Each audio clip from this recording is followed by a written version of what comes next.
Had to switch up the old playlist for DJing today. Get something going more his speed, you know? What up, Vinny?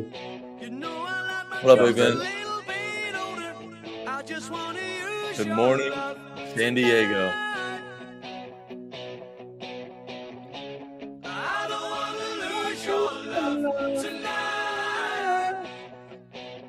Hello, Jonesy.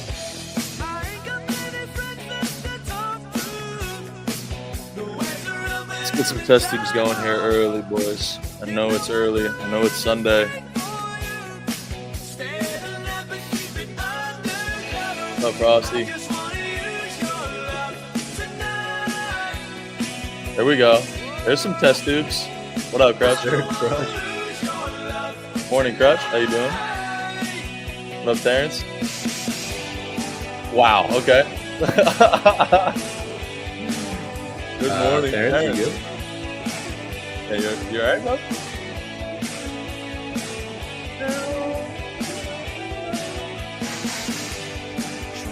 Do you see those incentives I sent over, Royal? Yeah. Can you bring those up on your computer by any chance? Nope. Don't got a Mac, brother. Oh, you know what I'll do? Oh no, I can't. DM it to yourself on Twitter or something so we can bring it up. I can't do it. What's good, Jays? Oh, are we?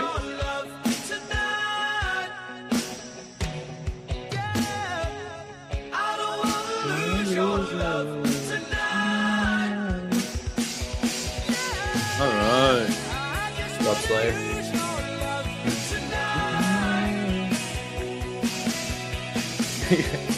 You will not be getting one, Crouch. Hate to let you down.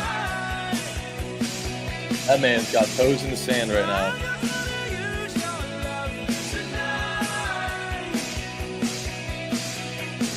What up, Slim? How we doing, boys? Mahoney, what up? Roll call. Little test tube roll call. Coffee number 2. Love it. Caffeinated on a Sunday. Ooh, for next time, bro.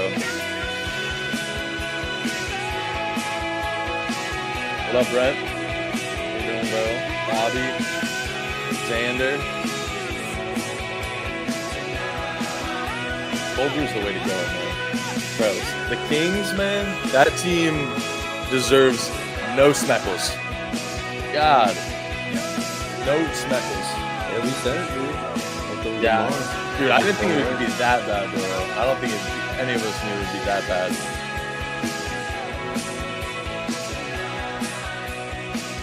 I kind of did, bro. They got rid of all their defenders. What's going on, boys? How are we? Man, great song to kick us off here. How you doing, brother? Whew, man. Long weekend. It felt like a vacation, but honestly, I'm more tired than before the holidays started. So this first week of work is about to kick my ass, dude. Yeah. Do you have off? I'm assuming Tuesday. Like, what's your schedule look like? Just Wednesday. Mm-hmm. Yeah. This week of work is gonna be brutal. Big Matty Mart with a sub. Appreciate you, Bryce. Good morning. Ready to win today? Yeah, let's do it. Let's fucking do it. I've been having a great month so far. October was terrible, November was good, and then December has been awesome. So let's keep rolling. This NFL board is a fickle one, definitely a fickle one. Royals, we're gonna have to sift through the minefield that it is. DJ's gonna come on in a little bit. I want to send him a DM and let him know that we're live. All right, good to go there. I'm gonna need they need Chat's help on in the Jets game.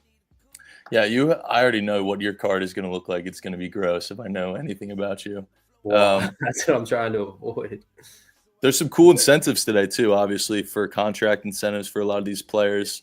I'm just trying to avoid betting on bums. It just doesn't work for whatever reason. Shake TD for the Titans. Dude, well, speaking of the Titans touchdowns, Tony Pollard needs 2 touchdowns for for a big old incentive on his contract. There's a bunch of situations. Like, are you going to lean into any of this incentive stuff, or is it going to be more like a cherry on top? You know? No, I usually don't. It only there's only certain guys, in my opinion. To me, it's like veterans. Like past 2 years, it was like Gronkowski, like shit like that, where he needed like 6 receptions or 7. And obviously, Brady's gonna feed him, like stuff like that. I'm not gonna take random guys. Yeah, I saw Pollard had that. I know Pollard is most likely not playing. I saw someone in the chat say that. Yeah, he's already. It's weird. He had his touchdown lines were listed and his rushing yards were obviously off the board. So that was something I was going to bring up, which is weird. I saw, but I see his touchdowns off the board now too. Take that damn Yankees half off, you Philly Bull, dude. This is the only hat I have. I'm not home right now. But there's a lot of incentives. What other running backs? I think James Cook, Chase Brown obviously played. Rico Dowdle. Swift had an incentive that's not really close, and then Ramondre Stevens. Whoa. What? Relax on the Swift slander, dude. I mean, he's like 200 yards off, or 100 yards off, rather. Oh. But yeah, man, we'll just kind of talk to chat till DJ gets here, and then I'll bring up the slate and we can get right to it. But chat, what are you guys liking so far? Some early looks maybe on the NFL. What are you guys thinking? I want to hear what chat has to think. Brock Bowers. Yeah, see, I took someone in that game. I'm kind of regretting it, but trusting the read. James Cook. Yeah, James Cook has incentives. Here's the thing, though. It all goes back to if these guys are going to play or not. They're all going to be in different situations, playoffs or not, injury concerns or not. It's going to be interesting to see who plays, who doesn't, week 17, week 18 here. And that's why we have to be really careful, right? You can't lean into these incentives too much because you don't know if these guys are going to get the volume that they would, mid-season. Evans is a guy that has a lot of incentives today. We know anything about their relationship with Baker. I mean, I could totally see him having the day. That's an interesting game with a few angles. Bucky Irving, I know, is a guy with some incentives too for, I think, let me see, 90 yards, I believe, 80 yards to make his incentive. He's at 920, trying to hit that 1,000-yard mark on the season. There's a lot of stuff, so I'm pumped to go through it with you guys. You laddered Baker passing TDs. I like that. Because what Mike Evans has, let's see. The main thing with Evans is the 1,000 yards every season. No, he actually has a combined incentive, Royal. So it's actually. No, I know, but they want to do that. I don't think anyone's done that. So his incentive is 70 receptions, 1,000 receiving yards, and 10 touchdowns. So he's off by 13 receptions, 180 yards, and 1 touchdown.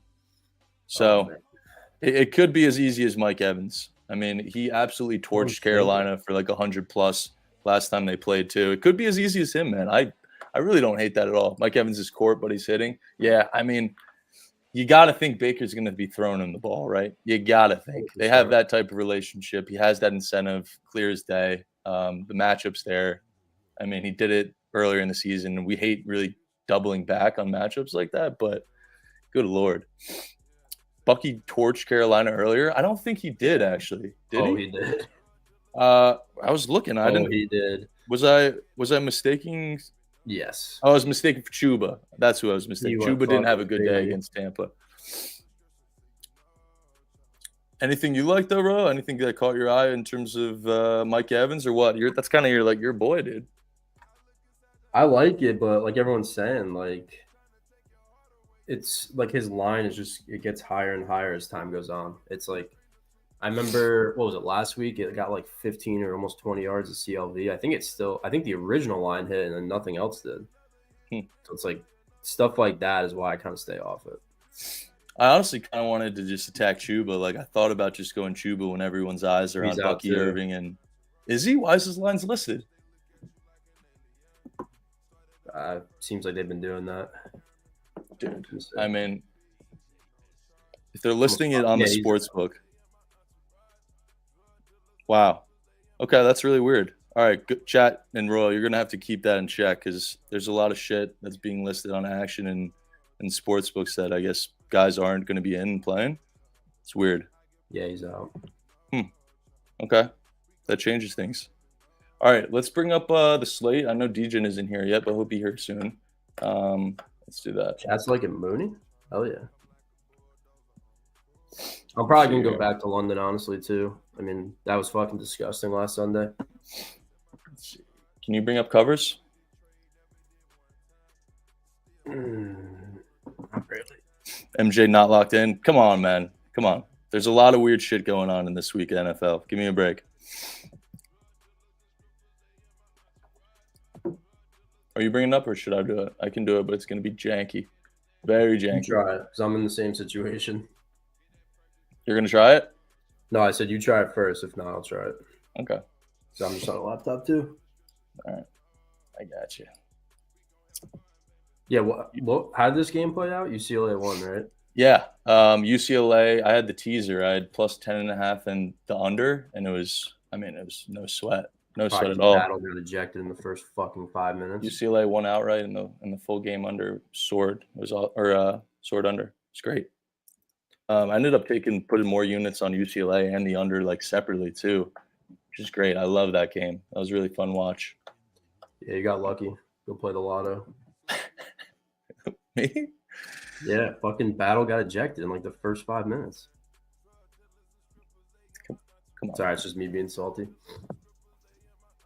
It's like that's like the meanest thing you could say to a sports bettor is that they're lucky. Dude, it's pissing me off. I can't escape it. I'm just turned into a douchebag because it's fucking pissing me off. I mean, tides will turn eventually for you.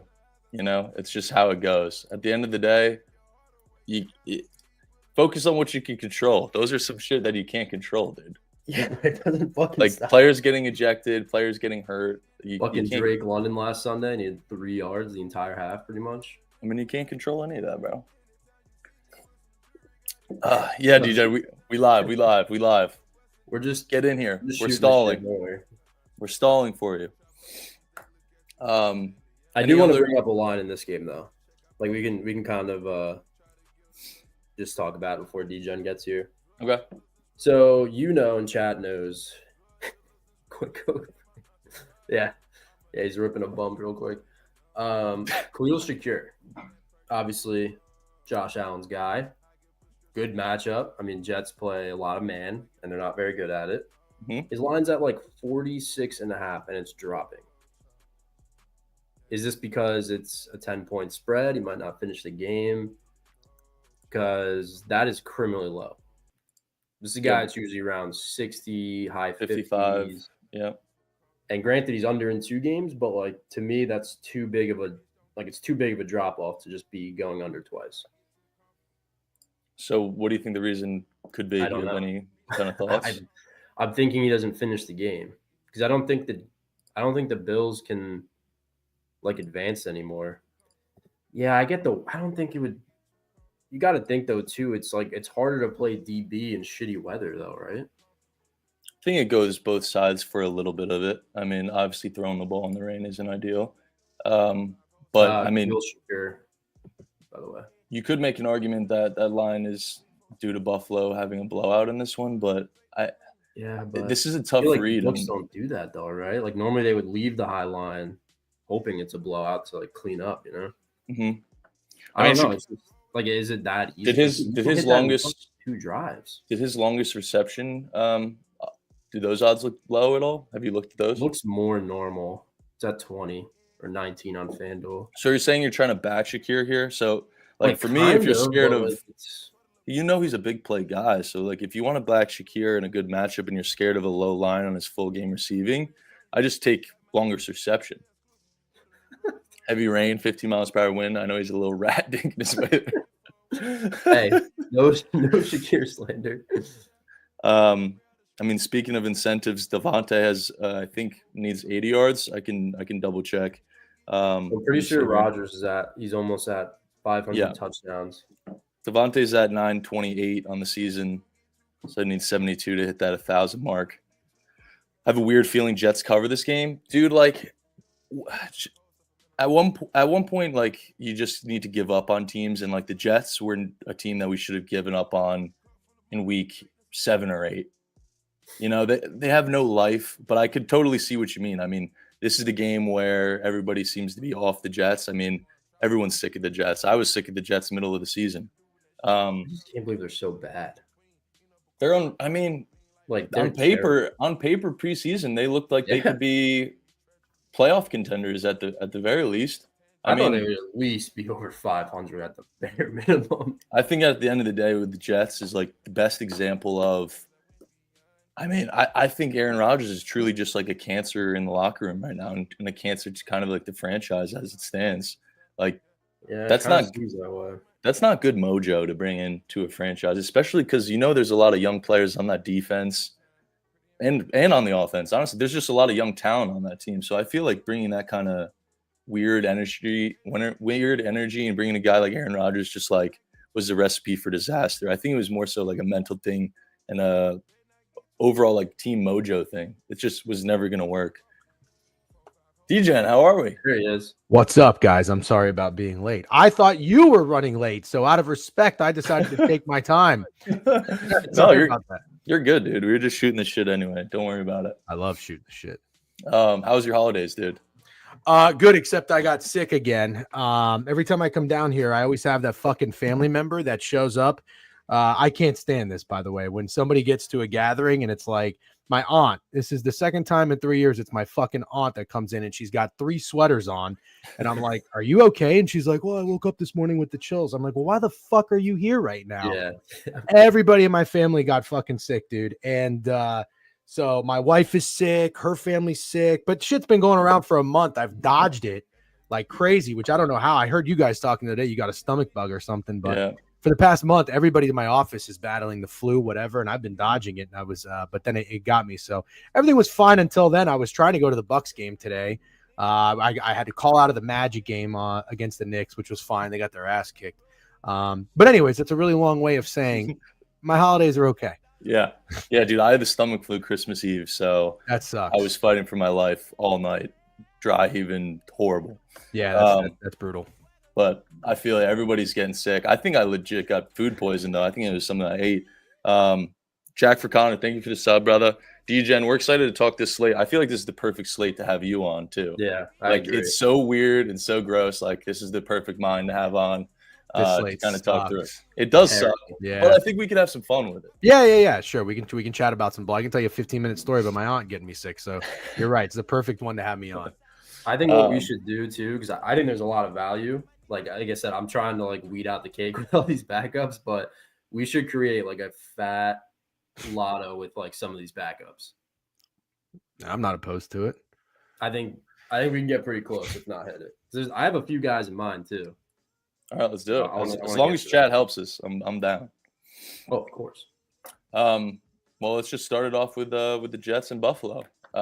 We talked a little bit about how disappointing the Jets season was as a whole, DJen, and I feel like with this slate we can kind of talk about some of the teams maybe like bigger picture and playoffs and kind of like a summary almost of their season at the same time. So if you have any thoughts there, but we're just kind of talking how, I mean, the Jets are, I think, one of the most disappointing teams in terms of expectations preseason to where they are now. And maybe one of the worst teams ATS other than maybe the Titans. And a few other teams. What are your thoughts here? Do you have any angles? Royal discussed backing Shakir. He thought his line was a little low, so he's kind of scared of it. But that's really the only play we've discussed so far on this one. Yeah, I can give you a pretty long rant on the Jets a little bit. I know, MJ, you're an Eagles fan. Royal, remind me again, who's your team? Bears. That's right. Sorry. It just came to me. I thought someone in your crew was a Jets fan. Is Rosa a Jets? Rosa doesn't even like football. He's a Pats fan. I think you might have seen Beeve bet on them 5 times, and they sold them in disgusting ways every time. So the New York Jets were my pick to win the Super Bowl this year. Not proud of it, but I have gone back and forth with Robert Saleh as a coach. I wasn't really into him. When he left the Niners, like their defense did not skip a beat. They were just fine. I always kind of get annoyed with these coaches that like do coachy things. And it's like every fucking game you see the video of him like running the stairs in the stadium. It's like, Jesus Christ, bro. But anyways, I went back and forth, and then last year in the middle of the season, I actually placed a bet on Robert Salah to win Coach of the Year because I was actually impressed that that team with Zach Wilson was still competing. You remember some of the wins the Jets had? They won like in Green Bay, they won in Denver, and they played the Chiefs really well. They beat the Bills. I think the opening night game on Monday Night Football when Steak and I were there. And I really started to respect Robert Salah. And that's when I was like, you know what? They got all the pieces. But unfortunately, sometimes when it makes too much sense, it doesn't really work out. This team, I've watched them. I've bet on them throughout the year. We just bet on them against the Rams. I got duped so many times in the beginning of the season with them. They have so many issues. The defense fell off a cliff since Salah got fired. But that offense is so not on the same page. It's really, really troubling and concerning. And I can't quite tell. What does it say? Got the beat. Oh, bro, might be locked. I can't quite tell whose fault it is. I don't know who to blame. I think I'm in the same boat. I really think it's a mojo thing with Aaron Rodgers. I think you bring and put so many pieces towards one guy with that kind of ego. There's so much young talent on that team, DJ. And like, what do you think? Like Garrett Wilson and Sauce and Quinnen Williams are thinking like we're upcoming stars. Like we could be the mold of this team, and they decide to put pretty much all their eggs in one basket, and that basket being Aaron Rodgers. You know, I really didn't hate the move to get him. I guess keep in mind, right? Like I think he had an injury, but I don't remember what kind of injury it was. He was not playing his best football. But the one thing that I did like about it is Aaron Rodgers is a petty motherfucker. And I don't know how many years you've gone through of betting against Aaron Rodgers, but he is by far, if I have to give you like my least favorite player to fade, Rodgers is on the top of that list. He was so obnoxious because like every third down was not safe. He was extending plays, making ridiculous throws. Royal, you're a Bears fan.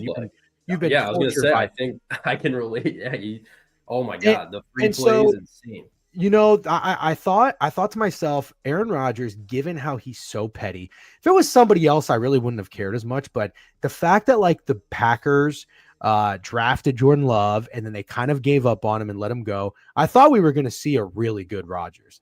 So I didn't hate that move. I think that, you know, there's something going on with the way he plays quarterback and runs an offense. I remember seeing some people tweet about this or write about this, like the cadence, you know, like his whole thing is he runs that play clock all the way down and he tries to draw teams off sides and everything.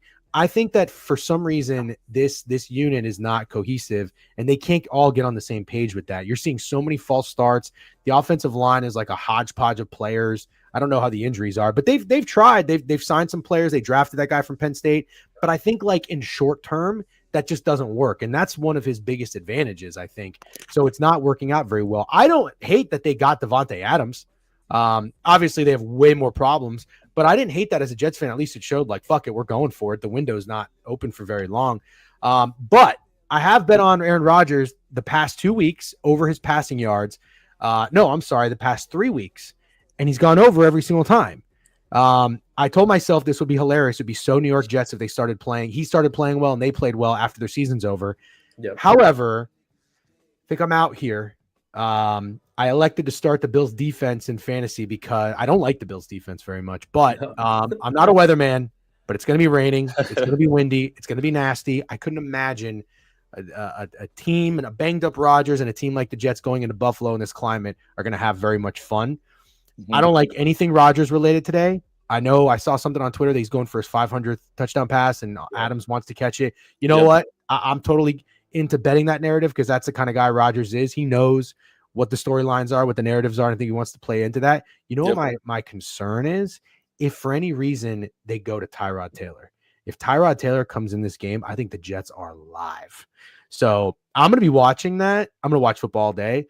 But if Tyrod Taylor comes in, I might take the Jets live. That's smart.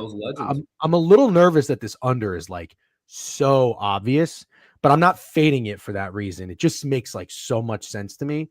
I agree with you. So I don't know what to do. That's really the only thought I have on this game is if Tyrod Taylor comes in, I think that I'm going to be on the Jets.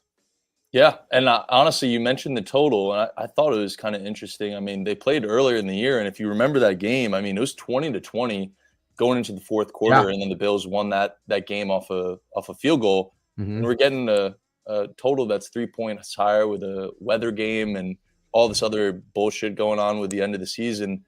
I kind of agree with you. It's making me want to kind of take the over here and lean into that, what you're saying, especially with some incentives on the Bills side as well. I don't know if you've looked into like the full list of it and how much you're leaning into it with your plays today. But James Cook is at the top of that list in terms of guys that are close to that 1,000-yard mark on the season. And he's a guy that honestly, I don't know if he's going to play next week. I'm somewhat surprised that he's playing this week. What are your guys' thoughts on James Cook today and the over possibly? I don't hate it. He needs roughly 72. 70 yards for that 1,000. So could be today. Could be a mix of like, you know, if he gets like 60 today, maybe they get him 10 or 15 next week and just shut him down. However, I do. So Ray Davis is a player that I like. The backup. I know they use Ty Johnson a lot, but I think Ray Davis is a good player. He burned everybody last week. I think I mentioned on your show, DJ, and I was asking you in Steak. I was like, if you think this Patriots game against the Bills gets out of hand, we're going to see a lot of Ray Davis. Granted, we kind of all agreed that game was a snooze fest, and that's exactly what happened. I mean, Bills kind of pulled it out late. So I don't hate him today. I almost think the matchup is a little better. I think Buffalo is going to try a little harder to a certain extent. I mean, because they were down the first half, I believe, correct? I think so, yeah. I just don't think they want that to happen. So I think we kind of see a mix of – I just don't think they give Cook the full workload. I think we see him a little bit and kind of factor – I mean, Johnson's been really good too, and so is Davis when they're in. So I don't know. It's tough because you need him for the playoffs. You really do. So it's like I don't know how much you want to risk it, but I don't see them having an issue giving it to Johnson and Davis. I mean, they've been great. Another angle I wanted to mention too that I feel like people haven't talked about. I mean, Lamar is breathing down Josh Allen's neck for that MVP. Yeah, fully aware. Do we just back Josh Allen to have a fucking day on the ground? I don't know. It's just so hard with the usage. It's so hard with the usage with these last few weeks of the NFL, right? You gotta imagine Josh Allen is feeling a little nervous after Lamar put on that show, right? Yeah. Dude, I'm so with you. Like this feels like I don't want to say a trap game, but it just feels like a weird game. Anytime, like we just saw last night, and that was kind of my reason for betting on the Cardinals. Like sometimes when you have a division game late in the year, the dog always is just kind of sneaky. But in this situation, I like that the Bills just got their wake-up call last week with the Patriots. So Royal or one of you guys were just saying that, but I think that they come out more so, ready to play, and they take this game seriously, and it's not a walkthrough. Because if anything, they can do that next week. Also, this might be stupid. I think they're in New England next week. This is their home finale. The Bills, they don't want to end this. They don't want to end their season in their home finale losing to the Jets. They just don't. So I don't.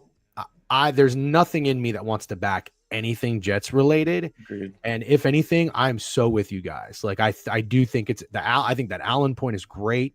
Ray Davis burning everybody is good. And also when Ray Davis played the Jets last time, that was his coming out party. He had that reception, right? The receiving game. Well, I think he was even running really well. I think he had probably 60 or 70 yards rushing too. But the Jets defense is really bad. They don't tackle well. They're not disciplined. They really they just don't really care. They don't. And I know the Rams only scored 19, but this is, in my opinion, this is like a Bills first half team total. I think I saw Steak say James Cook score in the first half. Sure. I'm into anything Bills related early. But yeah, that sounds good. If the Jets can even score 17, but maybe they can. I mean, I guess Rodgers, if he's playing it, is going to try to, score some points and whatnot. He's not just going to fucking roll over. So yeah, I like that. And it could be a pretty contrarian. MJ, you have pretty good reads on those. I feel like on the totals. I don't know if that's right or wrong, but I don't know. Something's weird about this under just makes too much sense to me. I agree. Cool. I love everything we said about that game. I think we covered it perfectly. Let's move on to another divisional matchup, Dallas and Philly. This one's interesting. Any pick it. This one's interesting for me because there's two sides to the story, right? I mean, we know Dallas and Philly usually split. on the season. That's something that they've gone back for a number of years and done. And this is a weird situation getting a backup quarterback in Kenny Pickett. To me, I mean, you're seeing Saquon's rushing yards at 115. I was talking with you last week. I was like, you just don't overthink it with this guy. I mean, he's an absolute unit on the ground. He's doing historical numbers. He's chasing that record. I don't know how we don't back Saquon just keep on backing him week over week. That's got to be the game plan here. I could totally see Dallas being somewhat competitive in this game, but that's kind of the bird's eye view I have of this game. But I'll let you guys share your thoughts too. I mean, side-wise, to me, it's got to be Philly. I mean, there's so many things that go into it. I mean, favorites win and cover almost every week, which I kind of hate that that's becoming so popular, but everyone's just kind of been getting burned for the most part. But also, I mean, Dallas has won, 2 straight. I mean, we kind of hit on it, 2 weeks ago. Like, Cooper Rush isn't that bad. He's not the reason they were losing games. Just kind of like their team morale and like they knew their season was done. And now they're just, you hear Micah Parsons just saying, we're going to go out there and play as hard as we can. And that's kind of what they're doing. But really, to me, without CeeDee Lamb, I think it's going to be really tough because he's still been balling and making plays, obviously, like he should, while he's not 100%. So I think with him out, it really, really takes away like that big play guy that can win the matchup. I mean, we talk about it every single week. Like, I'm really, really high on Philly's defense. I really don't see Dallas having success here. And plus, you're getting Philly off a loss to, was it Pittsburgh, I think? Or no, Commanders. No, it was the Commanders. It was the last second touchdown from right. And obviously, when you throw Kenny Pickett in there, you're not expecting to do anything, special when he just gets thrown in there. But full week of practice, full week of reps with the starters, I think Pickett's going to do fine. I mean, they have the O-line to kind of neutralize Micah Parsons, who usually wrecks games. I mean, this is a top O-line unit, so I think they control the game start to finish. I don't really have anything prop-wise, but I might just get there with Philly, to be honest with you. I mean, this is I get it's backups, but I mean, 7.5 with Kenny Pickett. Come on. It's the only problem I see with that is like I don't think the offense was what won that matchup earlier in the year. I mean, they scored fucking 6 points. Philly held them to 6 fucking points. And yes, if they've been playing well. What's their TT at today for the Cowboys? I'd be curious. Good question. Do the quick math: 38, 15, 19, 3.5. So it's probably 22.5. I'm sorry, 16.5, 14.5 actually. So it's hard for me to really get a read because like Philly's a tough team to fade off a divisional last second loss to Jaden Daniels. I mean, that's tough. And to fade them with Kenny Pickett, who, I mean, I don't think he's going to be that involved in this game. I mean, you see Saquon's fucking rush attempts at 23. I don't see any reason why it shouldn't just be feed Saquon the ball. And I could definitely see this game kind of stalling out because of that. Kenny Pickett isn't a guy I really want to back. And I don't think I'm getting involved in anything other than Saquon if I'm going to take something in this game. Like, I'm going to square up with Saquon or just leave this game alone personally. Yeah, I think that this is like the so the Jets Bills is a under that makes a lot of sense that I'm nervous about and would probably go contrarian and take the over. The Eagles Cowboys might be a square under, but that's one I would play. Agreed. I think this is like I don't know, 21-14 game, like tops, absolute tops. The Cowboys to score over 1.5 touchdowns is plus money. Unders minus 135. Mm-hmm. I like the Eagles defense a lot too. And I mean, I know that Jaden Daniels had 5 touchdown passes and everything, but I think that would be an entirely different game if Hurts didn't get hurt. I'm not taking anything away from him, but yeah, the Cowboys, man, they're not a team that I really want to fade though, because this is crazy what they're doing, winning 4-5 with Dak out and Cooper Rush in. And it's like, if you watch them, so I took them against the Panthers and I watched some of that game.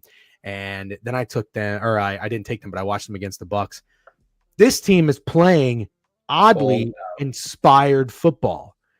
I can't believe it. And it's really, it's one of those things where it's so funny about sports where like sometimes when a star player or star players are removed from the situation, whether you trade them or it's injury, breath of fresh air. Yep. And expectations are off. Pressure is off. Yep. Guys just play loose and they play fun. And this team and the fucking defense is flying around. I'm not a Mike McCarthy guy. I'm not going to act like I'm going to start to be one either, just from this little run. But I think that the Cowboys have at least shown me enough to where I'm not going to try to get cute and bet against them, even though I do think maybe you can make an argument that the line is a lot of respect for Kenny Pickett, but also at the same time, they were underdogs to Bryce Young on the road. Kenny Pickett was competent. I'm not saying he was good, but those were insane drops by the Eagles. So I think he'll be just fine. I think the Eagles will be just fine. I'm with you on Saquon. And I think this is just a clock game like crazy. So I'd probably go. I think the under is like 38, maybe. I'd probably go under that total if I had to play something. Yep, I like what you said, dude. Disgusting, dude. I just locked in Pickett rush yards. I got 9.5. I think you're going to see a lot of read option. Obviously, normally, you want to stop the QB, but in this case with Saquon, you kind of got to plan for him more. So I think we're going to see 1 or 2 pulls from Pickett. I'm also seeing Cowboys allowing second most rushing yards to QBs on the season. So I really like that. Obviously, you're going to get some tush pushes. You're going to get some stuff like that. So I took 9.5. I mean, that feels weirdly low to me. I'm seeing 10.5, 11.5 some books. So I took 9.5. Hopefully the knees don't kill me if they win. But I mean, you guys remember him at Pitt? Like, this dude can run. Oh yeah, I like that. I wouldn't be surprised if they had a designed run called for him. So yeah, I like that. I was going to mention too, a guy Rico Dowdle, another guy that's sitting on the incentive list. He's sitting at, I think, 97 yards. He's at 903 on the season right now. So he needs 97 for that 1,000-yard mark. And I always like guys, honestly, it's weird, but I like guys who are coming off a bad game in a good matchup in a worse one. Sure. So, to my point, Rico Dowdle is coming off playing Tampa, one of his worst rushing games of the year. I think he got banged up a little bit, and now he's playing Philly, who's, an amazing front seven. I kind of want to lean into that. I mean, his rushing yards is low for a reason in terms of comparisons to previous weeks. He's at 58.5. But, I'd be shocked if anyone's running to the corner to back Rico Dowdle against this Eagles defense at home after Dallas put up 6 in their last matchup and had a stinker versus Tampa in the previous week. So I was looking at him, just wanted to mention that. Not going to argue on that one. I don't think that's an attractive pick by any means. Cool. Definitely have the right mindset there for that part. Cool. All right, let me bring up this other slate for us. 1 second here. Yeah, how about them Chargers, bro? Yep. Just pains me. Just every game pains me that, not to bring the Bears in this, but they didn't even fucking interview Harbaugh. Are we serious? They're the dumbest organization. Makes no sense. God damn it. Dude, he's got grown men. He's got grown men singing SpongeBob after every game, and they love it. And there's not a more physical team out there, and they're singing fucking SpongeBob in the locker room. I never in a million years would have thought Hardball would leave the Midwest after coaching Michigan. I know. To see him in fucking Charger blue and in LA and Southern California, I'm like, this just does not fit. But he's making it fit. Yep. All right. Raiders, Saints. The Urinal Bowl. This is Spencer Rattler should not be an NFL quarterback. I'm a South Carolina alumni. I loved watching him upset Tennessee, but good Lord, this guy is a walking fade. Anytime you fade this guy when he's under center, your ticket turns green. And if you think I'm getting the counter with the Saints this week, you're fucking insane. This guy can't make a read to save his life. And the Raiders seem like the easy side, but maybe, in my opinion, they look like the easy side. I think Spencer Rattler will be out of the NFL in 2 years. I just don't see him panning out. I don't like his ability. You could say I have a grudge against him. Maybe I do for all the years I watched him in South Carolina, but I hate this guy's guts, and there's no way I'm getting the counter with the Saints. But what are your guys' thoughts? I think it's somewhat interesting seeing. I know their Saints have been bad, but at the end of the day, you're getting the fucking 3-12 Raiders favored on the road. I know it's Rattler and the Pisswater Saints, but it's still something to look at. Yeah, I don't know how you have an edge in this game on the side. It seems like the Raiders are playing more inspired football. I think that's that one got me good. It seems like the Raiders are playing harder. God, the Saints just feel dead to me, but I took Jacoby Myers. Just really, really good versus man coverage. It was really hard not to take Brock Bowers because we cashed on him last week. Me and Steak were all over him on DGen show. But the Saints, this is where it gets tough because like they're weirdly good versus tight ends, but it's like you got a lot of backups and not a lot of motivation there. Does that shit really matter? I don't know. But I took Jacoby Myers. I mean, it's kind of something I target every week. Just number 1 or number 2 receiver versus the Saints. I mean, they are just their corners after trading. I can't remember his name, but the guy in the Commanders now, they're terrible. And there's just really no pass rush. Jacoby Myers, I think he's got to be near 1,000 if I'm not mistaken. He should be. He wants to get that. I think him and Brock are both going to hit a K, or at least are on pace. I can double check for you though. Jacoby's at 843, so 2 games. Yeah, Lattimore, thank you. About 150 yards, give or take. I mean, yeah, it's 75 in both games. So I took over 57.5 or 58.5, something along those lines. It's a really good matchup for him. And honestly, like I said, Raiders are playing pretty hard, so I have no problem backing them. At least props. I like the Raiders too. I don't know that I'm going to get involved. I saw that there was some issues with their flight getting out of Vegas, and they're going to get to the game like 12 hours before kickoff. And then somebody commented, gross over. Yeah. Somebody commented this, I forget if it was in a Discord or a chat DM or a Twitter DM or something, but Steak bet on Auburn when they got in a fight on their plane. The basketball team at like Houston. Yeah. So sometimes when you see those, the bad news stuff, you kind of buy into it a little bit because it's just so obvious and the market's so reactive and people are so reactive. I was like, oh, they're going to be tired. I'm going to fade that. And then wacky shit happens and it's not always that easy. Mm-hmm. I wouldn't mind buying into the Raiders here. The other thing I would lean into is, and I'll give Steak a little bit more credit, is I faded the Raiders last year on the win total. He told me he had a bad feeling about it, and they went over. This year, I almost went back to it. I didn't, but I think they're going to get under their win total. But he did say, and this is true, the Raiders are too dumb to tank. And they won last week. They were celebrating, and they almost fucking beat the Chiefs. They almost beat the fucking Chiefs. They probably could have and should have beat the Chiefs. Gaten O'Connell went nuts. They are too stupid to tank. And it's so funny because you would think like, I know professional athletes want to win football games. I get that. But at the end of the day, dude, that's a big, fancy stadium. Those tickets are expensive. Vegas is a booming city right now, real estate wise. Like people are moving there. You cannot have another year of Raider football with fucking Gardner Minshew and Aiden O'Connell. And I don't hate Aiden O'Connell. I really don't. There's way worse quarterbacks. Spencer Rattler is awful. Yeah, you watch Aiden O'Connell play, and even at Purdue, like this guy can play football. Yeah. And so I'm looking at his props. You know what stood out to me? I kind of like Aiden O'Connell rushing or to score a touchdown. So I was watching. I wanted to bet the fucking Jags last week so bad. Steak wouldn't let me. And because everybody was on the Raiders and it came through. But he played a really efficient game. He was 24-38, 257 yards passing, no touchdown passes, but no interceptions, only sacked twice. This guy ran 7 times. He ran 7 times. And then the game before that in Tampa, because I think he missed a week or 2 with injury. He ran 6 times against the Bucs and he scored a touchdown. I kind of like Aiden O'Connell, a little sneaky touchdown score today because for whatever fucking reason, I feel like the Raiders are going to have their foot on the gas, and that would be. You want to talk about a lotto touchdown score play? I'm in on Aiden O'Connell something or touchdown passes. If you take touchdown, you have to sprinkle first touchdown too. I was going to say sprinkle 2 touchdowns. It's like it's like 1,001 or something. Oh my god.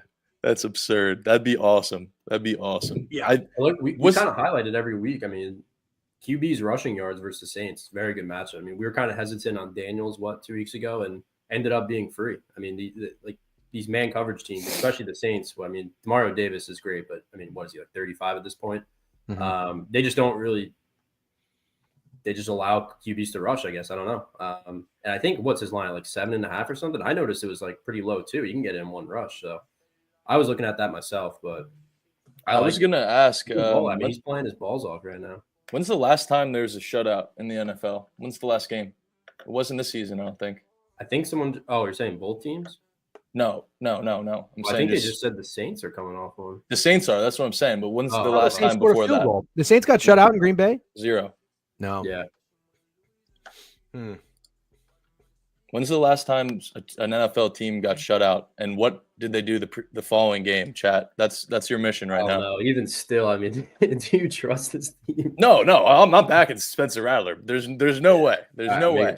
But I did see someone in chat mention the over, and I mean it's hard not to like an over after a team gets shut out, right? Like we said, I mean the Raiders, they're playing hard. I mean O'Connell's kind of playing for his career. I mean, I don't really think he has a lot of interest outside of the Raiders. I mean, obviously they're looking to replace him, I would imagine.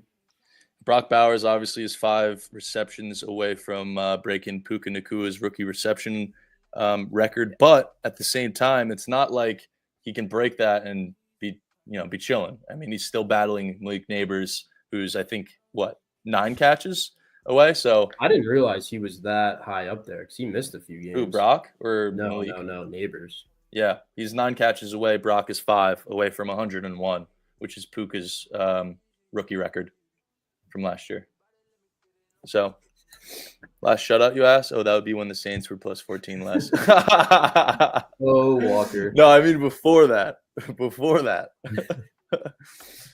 But you'd have to imagine Brock is going to be fed a bit. I mean, and he has Malik Neighbors, breathing down his neck for that potential record steal. So, could be an interesting angle. Just wanted to bring it up. Yeah, that's what I said. I took Myers, but like it doesn't feel great because Brock's obviously a monster. Really good decent match. He's really good versus man. But like I said, the Saints are pretty solid versus tight ends. But I don't know if that matters at this point. But also, like, you want to get your guy records, like that's fucking awesome. Like, it's the one bright spot on the Raiders is Brock Bowers right now. Obviously, we know Jacoby's solid, but this guy's breaking records and headlines left and right. Like, it's something like they can brag about and build around. Or Jacoby's just kind of like I love Jacoby. He's more than solid, but it's like, is he really a guy you build around? Not really. Yeah. He's a guy you kind of add as like a above average wide receiver 2 or really, really good wide receiver 3 on some teams.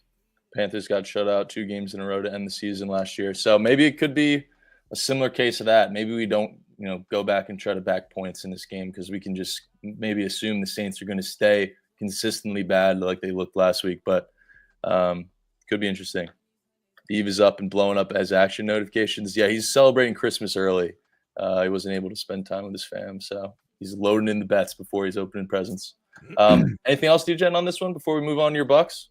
No. Aiden O'Connell, longest rush over 4.5 yards, minus 135 POD. I like that. That's a really cute play. I like that. Oh yeah, DJen, is that true? I meant to tell you, you fucked up on your. You meant to hit -9. You added 2 8s by accident, I think. No, they're winning by 1,000 today. Thank you very much. That's hey, I have a question, by the way, because I used to be verified on Action, but it's annoying. It was annoying as fuck. A year and a half ago. You couldn't if I got -110, but on Action it was -120. It gave me no choice, or the line wasn't. Can you make those modifications now if you're verified? Yes, you can. Okay, I'll go back to being verified. Obviously, it has to be pregame. And yeah. And you can't edit it once it's like submitted. You can only edit like the comment under it. Wait, so you can't delete anything, right? Can't delete. You can't edit so you can edit the comment under the play, but you can't edit the odds. You can't edit the unit size. But that's my point. Can't delete plays either. But what if you have different odds than what they're showing? You can't. Oh, you can edit it the first time you submit it. Oh, okay. I got it. Yeah, that's but not fine. after the fact. We might be talking about different things though, because I know what you're talking about, DJen. There's a verified like leaderboard. No, that's you and I are considered like experts. We're verified too, though. It'd be the same thing. I don't know. Yeah, we have verified accounts. I'll try it. Because I don't mind to, but obviously I know it like establishes a little bit more credibility because people think that if you're not verified that you're just editing a bunch of shit and deleting plays and stuff. Go ahead. DJen, you'll get more followers because Action will push your account. Oh, no, that's what I'm saying though. I was wondering why I was sitting on fucking 2,300 for an eternity. Okay, well that makes sense. That's why. Yeah. All right, Carolina, Tampa Bay here. Initial read. Tampa might score 40. What are your guys' thoughts on this game? There's so many incentives on the Bucs side. Yeah, that's what I'm saying. This feels like a game at the end of the year where they're somewhat dead. They need a little bit of juice to end their year with, and this is just an offensive performance from Bucky and Mike Evans. That's what it kind of feels like, or at least that's the square angle to the game with all this incentives lining up for the Bucs side. But what are you guys thinking? I've mean, they- I've kind of said the past 2 weeks I've been steering clear of the Bucks. Not that I think they're bad or anything. It's the whole Mike Evans thing, because I really do think they're going to try to get him 1,000 yards, because that'd be really fucking cool and he deserves it. But we kind of saw it last week, right? I think only his opening line hit, and then it got steamed like 15-ish, 20 yards. Everyone that took it late got burned, but the opening line hit. So it's like I'm just trying to avoid that, just because the value is just gone, in my opinion, unless he goes crazy, which he did the first time. So I just kind of been steering away from that. I really do think they're going to feed him. Maybe it's the receptions is the way to go. I don't know, but I definitely think they score. I mean, Panthers took them to overtime last time. Obviously, it's division game, not much of a rivalry, but maybe it will be soon. But I mean, I just don't see the Bucs slowing down. To me, their offense is too good, and Carolina's defense is so depleted. And like I said, played them well last time, so I definitely lean the Bucs in some fashion. Mm-hmm. All right, I'm going to tell you a little story and take you a walk down memory lane. So, Mike Evans, every time he plays the Panthers at home, he goes fucking ballistic. Now, I have been absolute shit at betting props lately. You can see it on my Action Network. I think I'm down like 50 units since I've been tracking for 2.5 years. But once upon a time, I used to be pretty good. And 2 years ago, I actually just looked this up to make sure I had the right date. 2 years ago, I said, it's Mike Evans Day. This was week 17 at home against the Panthers. Tom Brady was the quarterback. Mm-hmm. Mike Evans, anybody remember this game? I'm not ringing a bell quite yet. Well, here is a ticket of Mike Evans to score 2 touchdowns. God damn it. Who is that? JJ Gruden. Mike Evans to score 2 touchdowns, 10-1. Okay. Carolina Panthers. Mike Evans had 3 touchdowns. Mike Evans had 10 catches, 207 yards, and 3 touchdowns. And then you know what he did last year when he played the fucking Carolina Panthers at home? He did the same goddamn shit again, basically. He had 162 yards and a touchdown. Mike Evans, when he plays the Carolina Panthers at home, destroys this team. So if you want to lean into Evans, more than okay with it. I don't think anything's going to change. I'm going to go a little bit of a different route. I'm going to go with Baker. There is some weather in this game. If anybody gives a shit, again, I have repeated, I point things out. It doesn't always mean that I'm factoring them into my plays. It's supposed to be raining. I don't know how windy it is. I don't really give a shit. That stretch for the Bucs. This is my problem with Bucs Twitter and a lot of fan bases on Twitter. You have one bad game, everybody thinks the sky is falling. The Bucs had a stretch of 4 road games in 5 weeks. They went 4-1. But after that fucking Cowboys loss, it's like fire Todd Bowles. The team came out flat, blah, blah, blah, blah, blah. What do it's the fucking 4th road game in 5 weeks on prime time. You just played in Las Vegas or LA. You destroyed the Chargers. It's okay to come out flat, but you know what they did? They fought back. Because this team, you can shit on Todd Bowles all you want. That's fine. His defense is very, very bad against the pass. It's one of the worst in the NFL. But he is getting these guys to play. And I like Mike Evans, so I'm taking Baker head ass. No, I guess my point is this. I'm just kind of pivoting because I'm getting into why, fuckface. It's a problem with the chat when you engage with them sometimes. They distract you. This is what I like. All season, the Bucs have come out fast with their young 34, 35-year-old offensive coordinator, Liam Cohen from the McVay tree. And Baker Mayfield has been hitting his fucking 1.5 touchdown passing prop in the first quarter or the first half. He didn't do it against the Cowboys. They didn't come out fast. You know what this reminds me of? MJ, not to bring up, PTSD. Bad memories. Playoff game?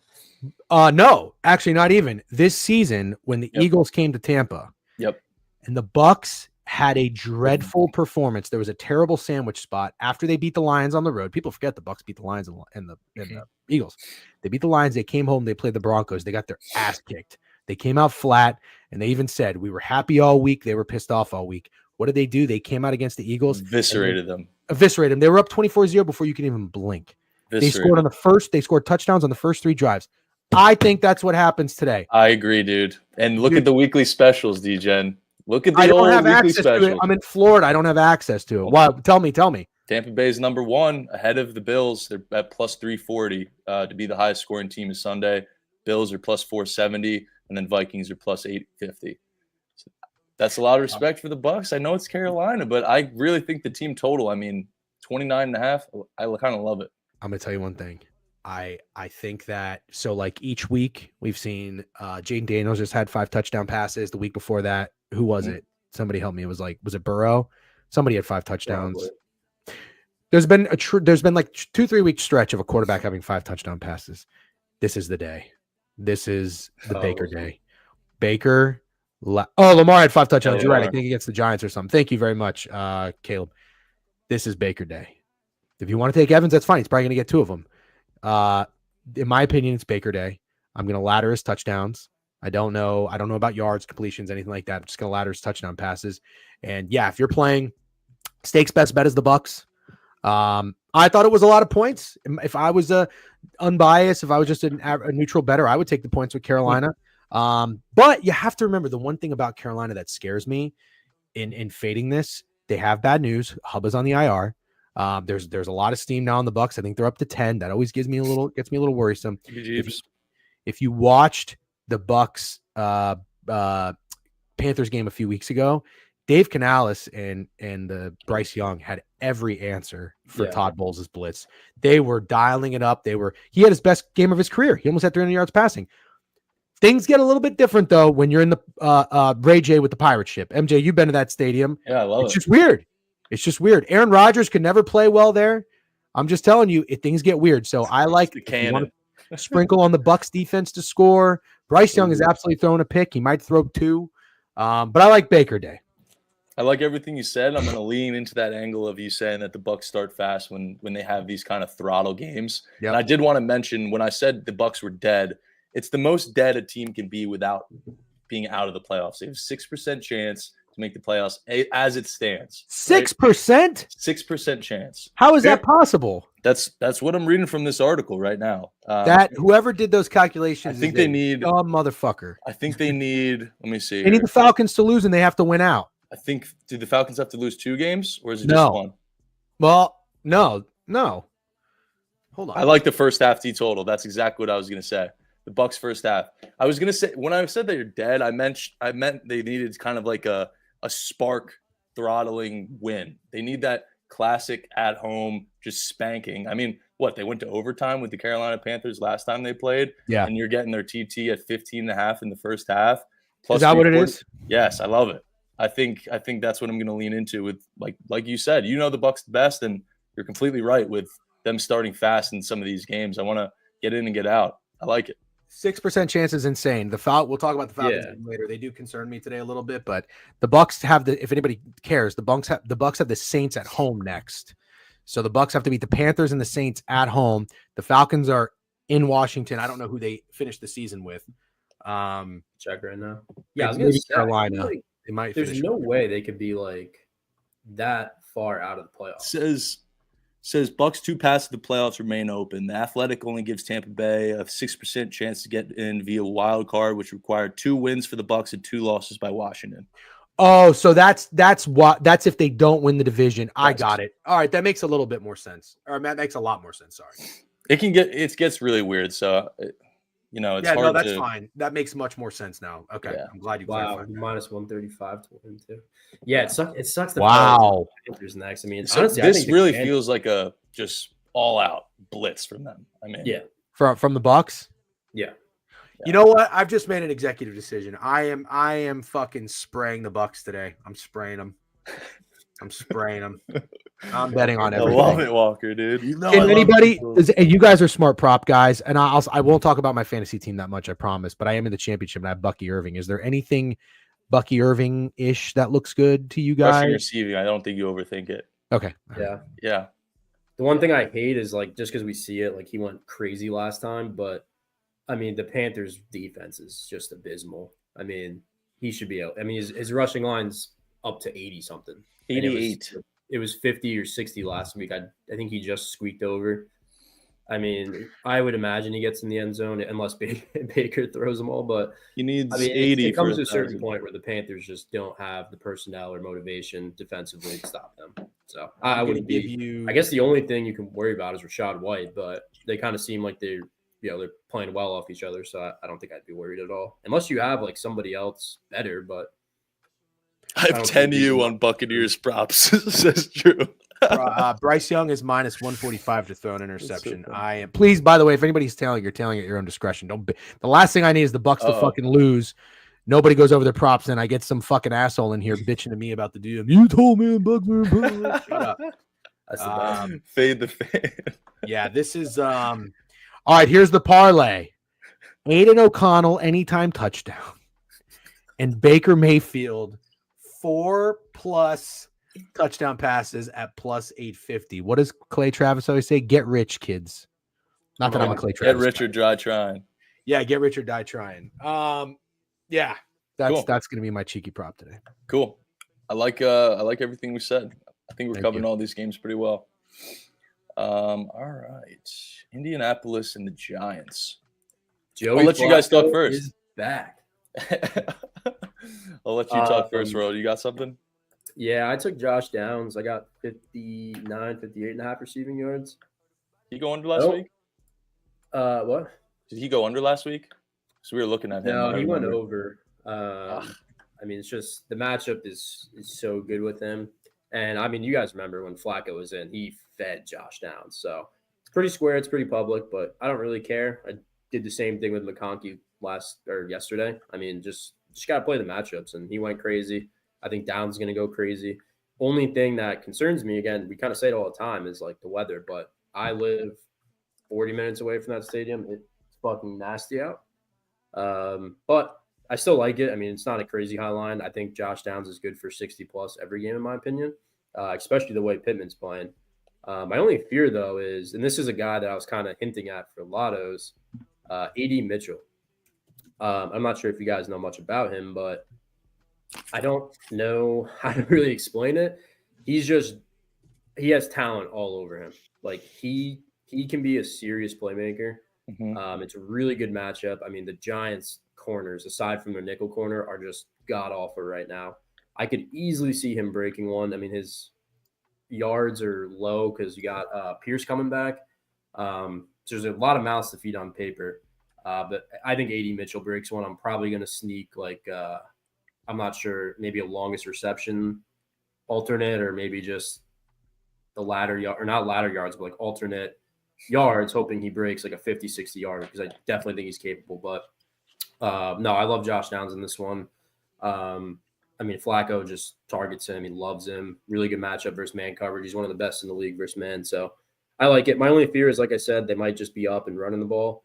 I mean, 7.5 on the road with Joe Flacco is kind of crazy. Then again, you think about it, Colts great O-line, great running back, and Taylor. Giants are just in the grave. So, but I took it. I'm just playing the matchup. Apparently, everyone's on Alec Pierce because Flacco's starting. Is what's Nasty saying. I mean, Josh Downs has been a cash cow for us all year. I mean, he He's a respects really the good point. player. He's a really good player. What about longest receptions for him? Who? Downs. I mean, he's. Yeah, I don't hate it. I mean, anytime he goes over his receiving yards, he's going over his longest reception, it seems like. Yeah. Yeah, I like him a lot. Like I said, I think Mitchell can break one. I mean, you guys remember him at Texas. He was a baller. I guess he had a lot of like character issues or something, which is why he fell. But I mean, he reminds me of like Kadarius Toney on the Giants almost. Just not the same like volume, but like just that game breaking one play ability. He has that, in my opinion. I was looking at Flacco longest completion. I like it, yeah. I mean, it's like you said, anything with Flacco feels a bit square because, I mean, he's coming back from injury. We know how this guy plays. He fucking chucks rock. I mean, 35 longest completion against this Giants secondary. I mean, I don't know if he's popular or not. I would have to imagine he is today. It's kind of the only thing keeping me off. It's just such a football brain play. It just makes sense. And it kind of reminds me of the Penix play last week that burned me. Like, that's what it's kind of scaring me off. But I do kind of like Flacco longest completion. Not to mention, I mean, we're getting the Colts laying 7.5 on the road. Like, regardless of it's the Giants or not. The spread is weird. I think the spread is weird. It's hard. I can't really make the anything. Giants are terrible. I just can't make anything of it, though. I mean, the Giants are terrible, but I don't know if people are running to the counter to jump on the Colts to win by 2 tutties. Like, that's the thing. I mean, the Giants have lost 2 games back to back by significant margins by, I think, 3+ in both those games, 3+ touchdowns. I'm saying it's tough. I want to hear your guys' angle on the spread because I'm kind of on the fence both sides. I don't have a lean either way. You see Pandemic's comment? Let me see. Yeah, mid-major. Yeah. So I know we agree with each other quite a bit. So it's always nice every now and then to just push back and disagree a little bit. I don't like any receiver props in this game. I like the under mid-major. I don't know why he doesn't just make the same name on Twitch as he is on Twitter. It's so annoying. But mid-major kind of turned me on to this game, and he liked the Giants team total under. And the more I thought about it, I kind of liked the game under. And I was nervous about Anthony Richardson because, well, I liked if Anthony Richardson was playing, I liked the clock to run. But then I also wondered, well, fuck, they ran the ball against the Titans and 68 points were still scored. They only threw it 11 times. But then I started to think about it. I kind of like Joe Flacco in here just as much because I don't know that the Colts are going to go in here and try to make many splash plays. Like, they're not going to try to just sleepwalk and not win the game. But I think they are going to be effective running the football. Okay. I think they'll probably dink and dunk it. I don't know that I really like anything yards. And to take a page out of Steak's book, if you like a receiver, I would maybe go receptions. And again, I just want to emphasize, I don't know how you guys feel about weather, but it is going to be nasty, I think, in the Northeast. Tickets to go to this game might be $1 tops. And people will still go, which is insane to me. But yeah, I can't say that I like any yards props in this game. I like the under. I might be on the full game. I think mid-major is going to be on the team total for the Giants, which I very much agree with him on. So that would be my my take on this dog shit game. Oh, yeah. Sorry. One last thing. I can see the Colts defense has been much better. I know they fell asleep and they let the Titans score like 21 fucking fourth quarter points. But even in that first half against the Broncos, they picked Bo Nix off 3 times, and they really dominated until Jonathan Taylor dropped that ball. And they did very well against the Titans after that opening drive touchdown for most of the game. I mean, the Colts got like a 38-7 lead. So I am okay leaning into that, and that's it. I wanted to take Downs receptions because I do agree that's the better angle. Problem is it's 5.5 minus 140 minus 150, and I laid minus 140 with a prop yesterday. That shit was cake. So I'm not doing it again.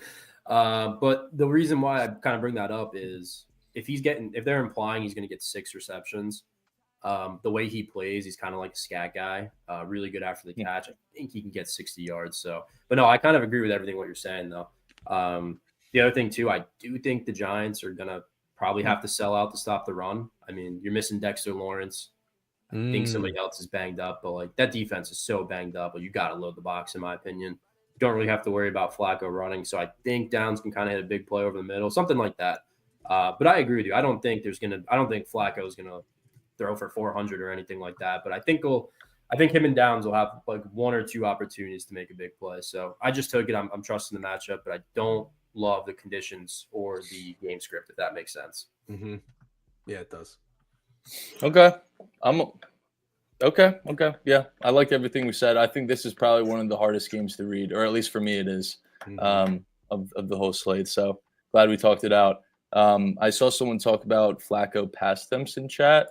Are you saying you like the under for it or the over ski? I was wondering what he meant by that too. Because you're right. I'm kind of scared off that longest completion with everything you guys are saying. That makes sense. Well, that's kind of the angle I like the most, to be honest with you. I think there's going to be a big play. I mean, I don't think it's going to be an absolute snooze fest. I mean, I think for the Giants, all right, let me reword that. I think to start, the Colts are going to do enough to get a lead. I think the Giants struggle. I mean, they just don't have an O-line. You got Drew Lock, who just looks terrible.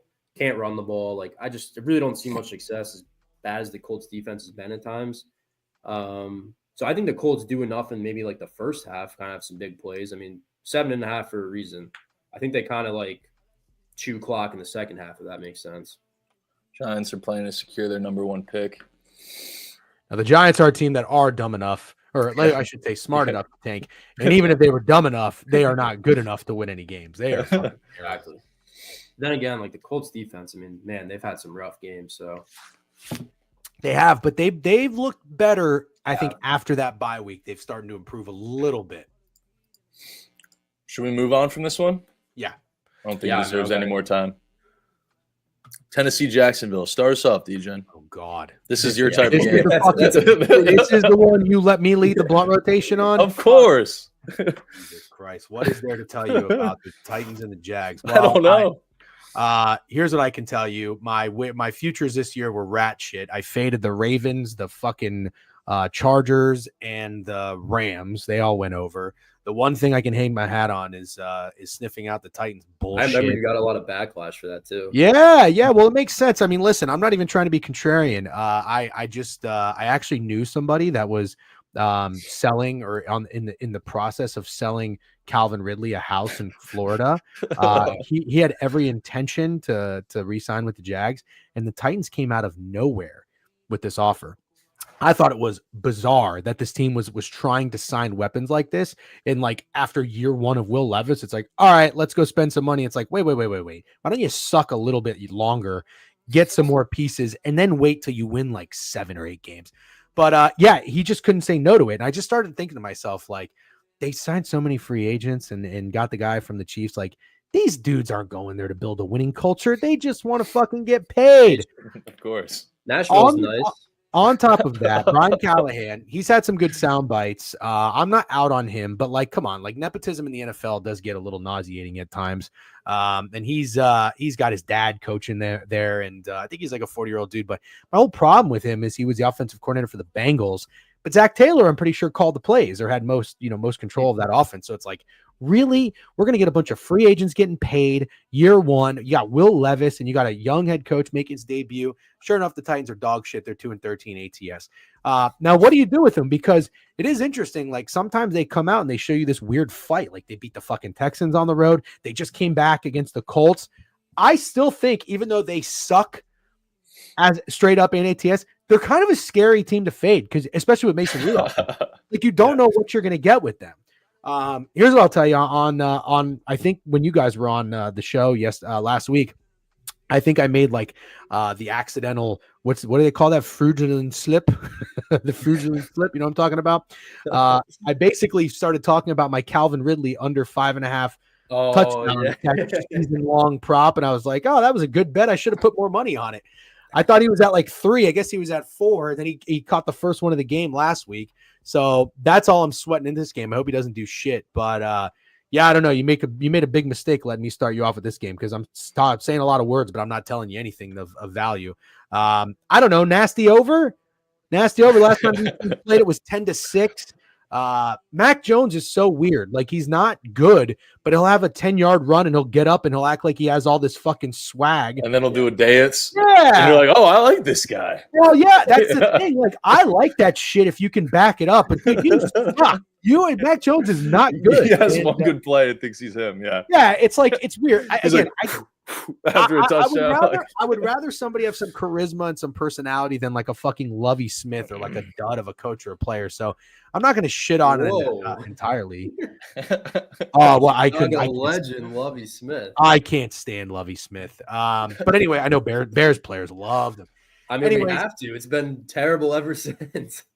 Yeah, I think he kind of just benefited from some real good players. But anyways, I don't know what you do here. Do you really want to fade the Titans? They're just kind of such a wild card right now. Who wants to bet this game? This game sucks. This game sucks. But I feel like there's a huge opportunity to ladder somebody. Like, I just don't know who it is. There's somebody to ladder in this game. And I kind of want to back Tanks Bigsby. That's like the guy that just gut feeling for me. But I haven't placed anything this game. I wanted to talk to y'all. There's got to be an opportunity for somewhat of a lotto prop in this game. There's got to be. Again, another guy I was hinting at, Westbrook Akine. He matches up really well. He's the guy who's got the touchdown every fucking reception. Yeah, but he's cooled off big time. But he's Number really good versus man coverage. And yeah. I mean, you're going to see a lot of Ridley. It makes sense because he's really good at versus man too. He always has been. I mean, he's an incredible route runner. But I'm so fucking done with Ridley. I laid off him all year, pretty much like DGen said. I don't think he has a lot of motivation this year. He got paid. No one else really wanted to pay him. I just think he's kind of a bum. Like, I loved him in Atlanta. I loved him at Bama. I thought he was going to be like a Hall of Famer. But he kind of just has no motivation. The last time I took him, I think it was what 2 or 3 weeks ago.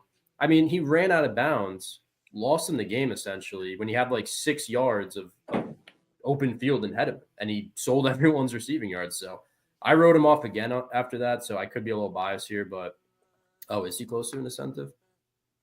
Is Tony Pollard out? He is. Yeah, that's what I was gonna say. I don't like that. That's why I didn't want to. That's what's so concerning. That's it's like Paul, like all the success the Titans have had, Pollard has great games, right? And I was looking at the incentive sheet. It sucks that he's not playing because he's 2 touchdowns. I wanted to take Pollard's touchdown. Maybe we just rock with Tajay. But I wanted to take Pollard. He was 2 touchdowns away from a huge incentive on the year. Obviously, now he's on IR. But Ridley is an option. I mean, what did he do in that game versus Jacksonville earlier in the year? Nothing? I don't know. I don't remember. I hate him on the Titans. How about that? And Devin, I don't think that was that crazy. He had all pro. Maybe it was a little early, but Calvin Ridley had all pro written all over him in Alabama and his early years in Atlanta. Yep, and he's 143. I think he did well versus Jacksonville. Like I said, it's a really good matchup. The Jaguars play a ton of man coverage. I say it every time. They don't have the personnel to play this much man. They just get fucking cooked. Like I don't understand it, but yeah. So guys like Ridley, guys like Akine, they do have good matchups. I've come to a play in this game, and I'm going to hate myself for it. PTJ Tutty. What's that? No, I'm just reading chat. Sorry. I'm so intrigued what you're about to say. I think it's the Mason Rudolph game, and I think I like his over yards. The post-Christmas Rudolph game, dude. Oh yeah. Well, you know what I like? These teams already saw each other. It was low scoring. So you got, Brian Callahan is the offense showed some fight last week, as we discussed, right? And the last time these teams played, so you got tape on the Jags and their defense and how they match up against your offense. And Will Levis played last time. He was 19 to 32, 168 yards. Terrible because he sucks. They got Mason in there, and you have just total fuck it gunslinger mentality. You're down Tony Pollard. You really want to run the ball? Like, just get out there and throw it and have some fun. I think that I think over 214.5 passing yards, I'll probably have to play for Mason Rudolph. Unfortunately. Another cheeky angle for you, DGen. I could like take the pass and rush yards. I was kind of looking at it. I know it sounds crazy, but Jaguars allowed like the 5th most rushing yards to QBs, and he's actually been not. He's actually a runner, and he's coming off a season low. That's what I'm saying. I mean, yeah. Buffalo 5 carries, 13 yards, 4 for 29, 4 for 19, 2 for 14. I think it's at like 6.5. Point being, you can have a little cushion there, in my opinion, because he seems to be running, and it's a good matchup versus Jacksonville on paper. I just don't know how much I trust Rudolph rushing yards. That's the one problem. But like he's hit it in almost every start. The only time he didn't was versus the Colts. So I don't know. I'm out. I might mix both you guys and just do passing and rushing for Rudolph today. Sounds fun.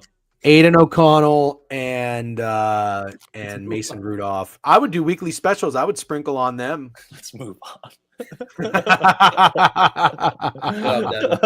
is week 17 in NFL. You gotta dive in the dumpster, man. Yeah, that's true.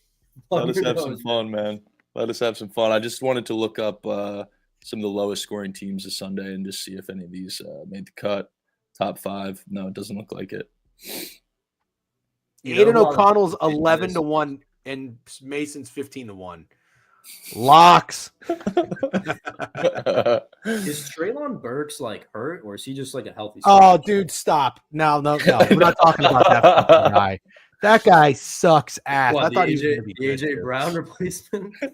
God, what a pathetic fucking. Let's get rid of AJ Brown and draft Treylon Burks. That'll go well.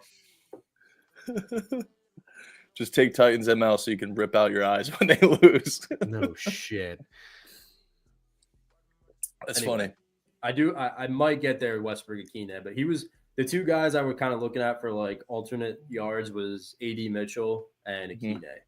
So Okay. we'll see if they do anything with that. But I saw someone in the chat mention Akina, which kind of moved over right past it, but I can't do Ridley, man. I get the incentive. I get he's talented, but fuck, I hate betting on him. Yeah. Especially when he bets on himself. All right, Miami, Cleveland. Yeah, but he's Debo 2.0. But he's Debo. But He was good in college, to be fair. I'm not sure how he was this bad. MJ, you tried to talk me off that King's cliff. I appreciate you. Yeah, jump went smooth. Yeah, the Kings, man, they'll make you do some suspect things, bro. Just avoid them at all costs moving forward. Dolphins whole team banned from pros. Oh, not today. Not today. What do you got, Ro? What do you got, DJen? I got nothing in this game as it stands, and I want to tail one of y'all on something. Well, like I said, you got to plug your nose. I'm taking Snoop Huntley rushing yards. The QB for Miami, I think he hit it. Let me pull it back up. I think he hit it twice when he filled in earlier. Tua's not playing? Tua is out, correct. 33 total. Good Lord. Yeah, exactly. So that kind of tells me Miami, well, one, we know how bad Cleveland is. I mean, DTR, you just got to feel bad for him at this point. Like, it's just painful to watch. But Miami, I mean, they still have weapons. So this kind of tells me they don't do shit, or unless Miami wins like 28-7. But I don't think that's going to happen. So it tells me their receivers aren't really going to do much. I've been seeing shit like Tyreek Hill might want out. I don't know how true that is. Waddle's been banged up. I mean, Jonnu Smith has been great, but to me, I think he's only going to be good with Tua. So I took Huntley rushing yards. I mean, this guy is more than mobile. You're getting the heavy man coverage team in the Browns with a guy like Myles Garrett who can generate a lot of pressure and flush him out. I don't think he's going to dump it off the A chain as much as Tua does when this guy can run like that. I mean, when he filled in for Lamar, what was it, last year, 2 years ago? Yeah. He was good in some games. Like, I really don't. I do think it's a little bit better of a system for him to get placed in, but I do agree with you. Oh, 100%. Yeah, 100%. But I like his rushing yards. Like I said, I like targeting man coverage teams with a star edge rusher like Myles Garrett, who unfortunately is not in the DPOY race this year. To me, it's all Watt, but I think he's still going to try and generate some pressure because I'm not sure if you've seen the stuff with him. He told the Browns front office and coaching staff, if you guys are rebuilding, trade me. So I think he's going to try. And again, I mean, everyone knows how good he is, but might as well finish off the season on a good note. And if they are going to rebuild, go to the highest suitor. I agree. I like it. I got 24.5, by the way. That was the yards. In that last week versus the Colts as well. The Colts have been sneakily good recently about their quarterback rushing. I've noticed. The Colts? Yeah. Yeah. Well, they're a heavy zone team, so it kind of makes sense. So it looks like Waddle won't be playing. I'm assuming Reek is playing with his lines posted at 39.5. I know he's listed as questionable. But holy fuck. Do we experiment with a Tyreek Hill under? And I mean, when the fuck have we seen his yards be at 39.5? I get the situation and the reason, and it makes total sense. But I feel like for science, I have to put a half unit on that under 39.5. I've never seen anything like it. Yeah. And if you remember when Huntley was in the first time around, he missed Tyreek Hill wide open in multiple games. Plus, he's probably going to see Denzel Ward today, too, who, not that I would be scared if Tua was in, but Ward's a very good corner.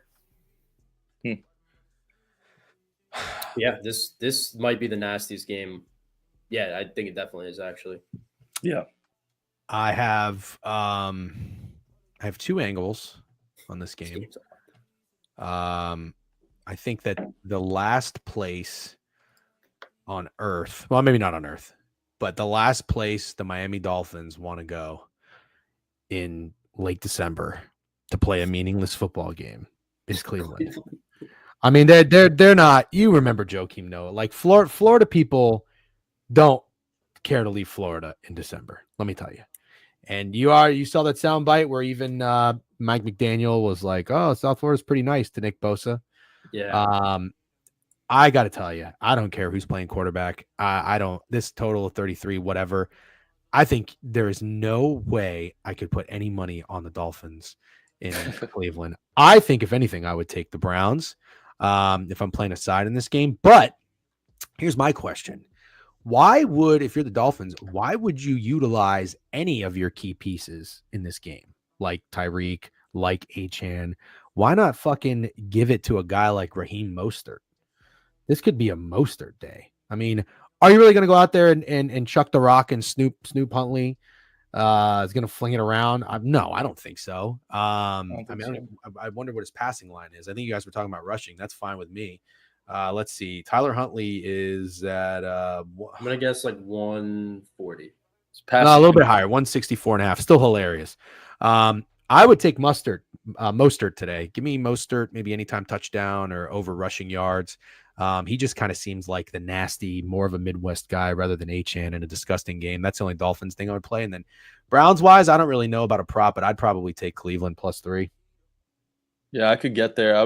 They aren't eliminated. Oh. How are they not out yet? Oh, I think the What's- AFC, no, fuck that. They're out. AFC's been so top Let heavy. me see. Hold on. They're out. What's their percentage? Yeah, I'm about 3. to look that up.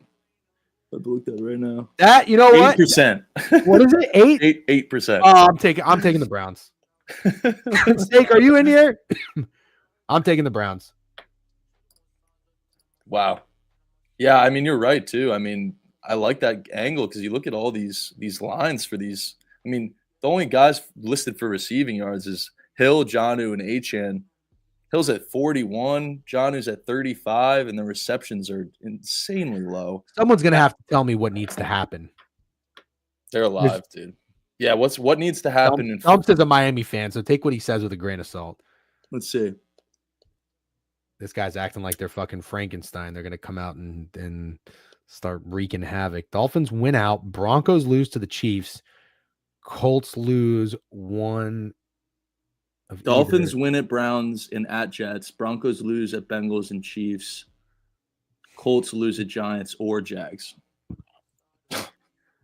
All those three things must happen. Dude, tell me everybody is not laying the fucking Dolphins money line if that's the case. What are their odds to even make the playoffs as it stands right now? I got to phone a friend. Steak? Your call has been Motherfucker. Did he just dickhead you? No, I went straight to voicemail. Okay. I'm gonna say call me. Let's see here. Fantasy Here we go. shit. Skis are reliable. Plus 1,600. Dolphins win out. Broncos lose to the Chiefs. Colts lose one of either. Yep. Either two games. All right, Dolphins- hold on real quick. Yep. What up, Sandy? Hey, How about Steak. Dolphins tonight? I think I legally have to tell you you're being recorded. The Dolphins, Joey Dumps is in here saying the Dolphins are still alive. The Dolphins are still alive, yeah. Are we taking the Browns? Wait, hold on. I think the Dolphins will go to the playoffs if the Broncos lose to the Chiefs and the Bengals lose to the Steelers. Yeah, we ran that scenario. Are we taking the Browns? I don't like the Browns. All right, thank you. Yeah, I think the Browns might be the fakest sharp bet on the board. Ah, God. All right, bye. Bye. All right. I still might take the Browns. I mean, they've looked terrible. Like it could be a buy. Dude, Miami does not want to be in Cleveland. I agree. They I don't agree. want to be in Cleveland. That's crazy. Broncos already lost. Sandy's been on a generational cold streak. You So- gotta respect it, though. What is You gotta wrong with show what is that- wrong with Tua? I think I his don't know. brain is scrambled eggs. I mean, Is that what it is? Really? I It's would- another concussion? I would assume so. Sandy's on the Browns. Beav is on the Dolphins. Everything. Hip. Yeah, everything. You ever seen those skate, like it was Skate 3 when you the Hall of Meat where it shows you your injuries after you fall? Yeah. Your entire body's red for Tua. I'm just staying. Hold out of this. on. Hey, a little counter argument here. Snoop Huntley played in Baltimore. Nasty this time of year. He did play at the end of the season, and he was on the Browns practice squad for a little bit, I believe. So Oh, okay. I'm out. might Raheem be, Mostert was on the Browns in 2015 too. All right, maybe this is just one big Browns revenge game. That's Tua as it Oh stands. man. Fuck you, Sandy. Oh God, Steak is saying this is the Dolphins. Yeah, no, no, it's not the Dolphins. All right, we can It move is on true from though. this game if you McDaniel's want. job is kind of on the line. You got to assume. But is it though? Like They you love lose him, Super Bowl, dude. They love him. Yeah, but they don't win anything. They don't I win know, anything. but they love Mike McDaniel for some reason. Like, You know what? Bears love. He's got Bears one more love year, Lovie I think. Smith, too, and he's gone. So Yeah, he's got one more year. best game of the day. No sarcasm involved. Green Bay and the Vikings. I want to hear what you guys think first before I talk, because I think this is a 50-50 game in terms of what you're going to see on Twitter, from what you'd ask someone in the street. I mean, you get the narrative of Green Bay losing their previous matchup at home versus Minnesota, and now getting a chance to, in a spot where these teams usually split in terms of divisional. I think the Packers are a little bit obvious, and I have a strong lean to the Vikings, and I don't have a lean. I took the Vikings. But I want to hear what your guys' thoughts are. It just feels like the narrative is there's no way Green Bay loses to the Vikings twice in a year, when I think people would assume that the Packers are the better team overall. But I want to hear what you guys think. Vikings disrespect. That's kind of my thoughts exactly. It's 16-4 on Action Network in favor of the Packers today. Wow. I'm shocked to see that. I'm not. Really? When you get a good team like the Packers and Jordan Love, I think people like the bounce back. They're not going to lose twice to a team kind of narrative. I just think, I mean, obviously the Vikings record's incredible, but how many times have we seen them have good records? They're fraudulent every year that they have a good record. I don't think they are this year. It's just the point I'm getting at. I mean, past 2 years. I mean, what was it? 2 years ago when they lost to the Giants? Was it 2 years ago? They lost to the Giants at the end of the year. Lost to the Giants in the playoffs. I mean, they had a great record, but every game was close, and they squeaked out a win. And can we talk about Kevin McConnell too? That's what I was gonna say. Like, to me, like, well, not even that. Like, obviously their offense is great, but like, to me, they actually have the defense this year to like compete in the playoffs. They have one of the best coordinators in the game. They have the personnel for it too. I mean, they're wreaking havoc almost every game. That was kind of their problem in the past. I mean, what was it, Mike? No, it wasn't. I can't remember who their coordinators were, but I mean, second year of Flores defense, I mean, he's doing wonders with it. So to me, I don't think they're fraudulent. I mean, what's their record? Is it 13-2 now? I don't think 13-2, yeah. I don't think they're a 13-win team, but I think they're a very good, 10-11 win team, in my opinion. Yeah, 13-2. Pretty sure the Vikings had like Clint Kubiak's kid and Zimmer's kid, although I think Zimmer's kid may have passed. Something happened to him, so I don't want to shit on him or something. I don't know if whatever. Yeah, it was bad. Vikings defense was bad. They did a great job of building it back up and through the draft and everything. Love the Brian Flores hire. I took their team total over last year, which I still feel I don't regret that bet. If Kirk Cousins doesn't get hurt, I think that goes over. He was playing very, very well. I love Kevin O'Connell. I like this team. Loved getting a guy like Sam Darnold, who had a chip on his shoulder, was with two awful organizations, Adam Gase and Matt Rule, and then got to sit in a Shanahan system for a bit. You get him to play in a dome for half the year, because I don't think he's much of a cold weather guy, even though I know he's California kid, but I think he got drafted by the Jets. But it's such a great fit. It's a great story. I'm rooting for the Vikings. I don't want to put any money behind them. I did bet the Green Bay Packers to win the Super Bowl. That is not going to hit. But it is kind of out of respect. It's more of like a donation to the Matt LaFleur respect fountain. That's what it is to me. It's like, hey, I'm going to give Matt LaFleur a unit because I'm accepting that you're a pretty good head coach. But yeah, you guys might be onto something. I'm shocked there's that many people that eager to fade the Vikings this late in the season. So yeah, if you guys are if you've got the balls and it's kind of contrarian and you're taking the Vikings, I respect it. I'm rooting for you, but I can't get involved with this game. Okay, that's I'm fair. kind of the same way. I'll probably look for a prop.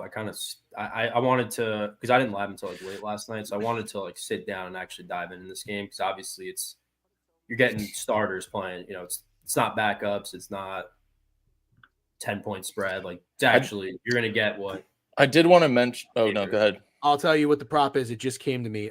You're always a week early. If you miss out on something, you have to go back to it. I took Aaron Jones to score a touchdown last week. He did not. So he's going to score twice this week. Beeve was also on it too, and I didn't get the Beeve horseshoe in that one. So this is the Aaron Jones touchdown I like that. I will be on. I did want to mention too about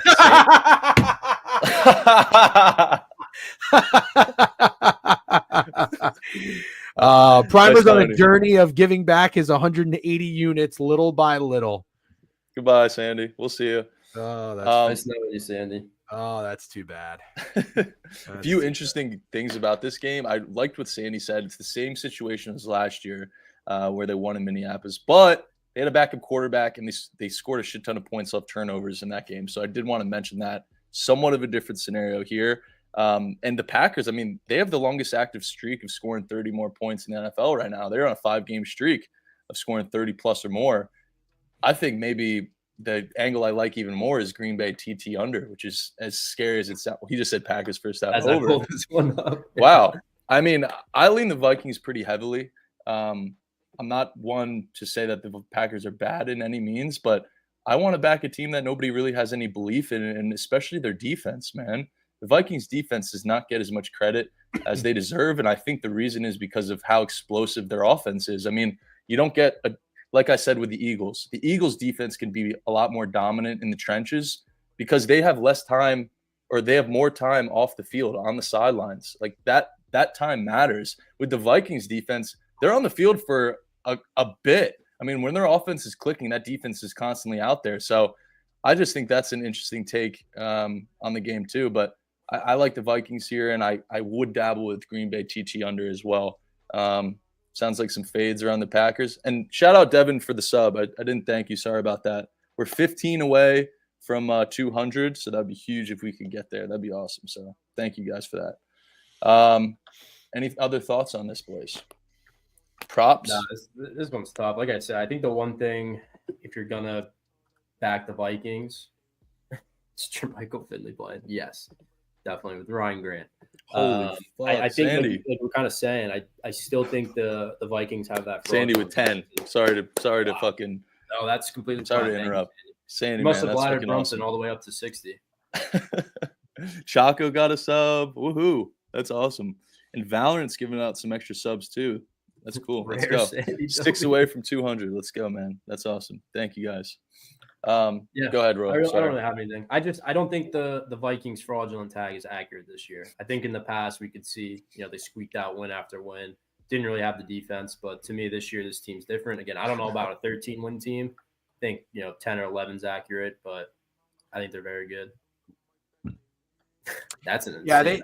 They had a couple games they probably could have or Right. should have dropped, but I mean, I think for the most part they have been so rock solid, and that's just the kind of football team. It's like, how do you not, unless you're an NFC East or North, opponent fan, how do you not love that? And in an era of such shitty coaches and bad football, you gotta love the Minnesota Vikings. I think. Sorry. DJen, is this out of your era? I don't know if you were ever on the YouTube vid with Greg Jennings. He's playing Madden. Greg Jennings breaks his leg. It's like very famous. It's like, Greg Jennings put the team on his back, though. You ever seen that?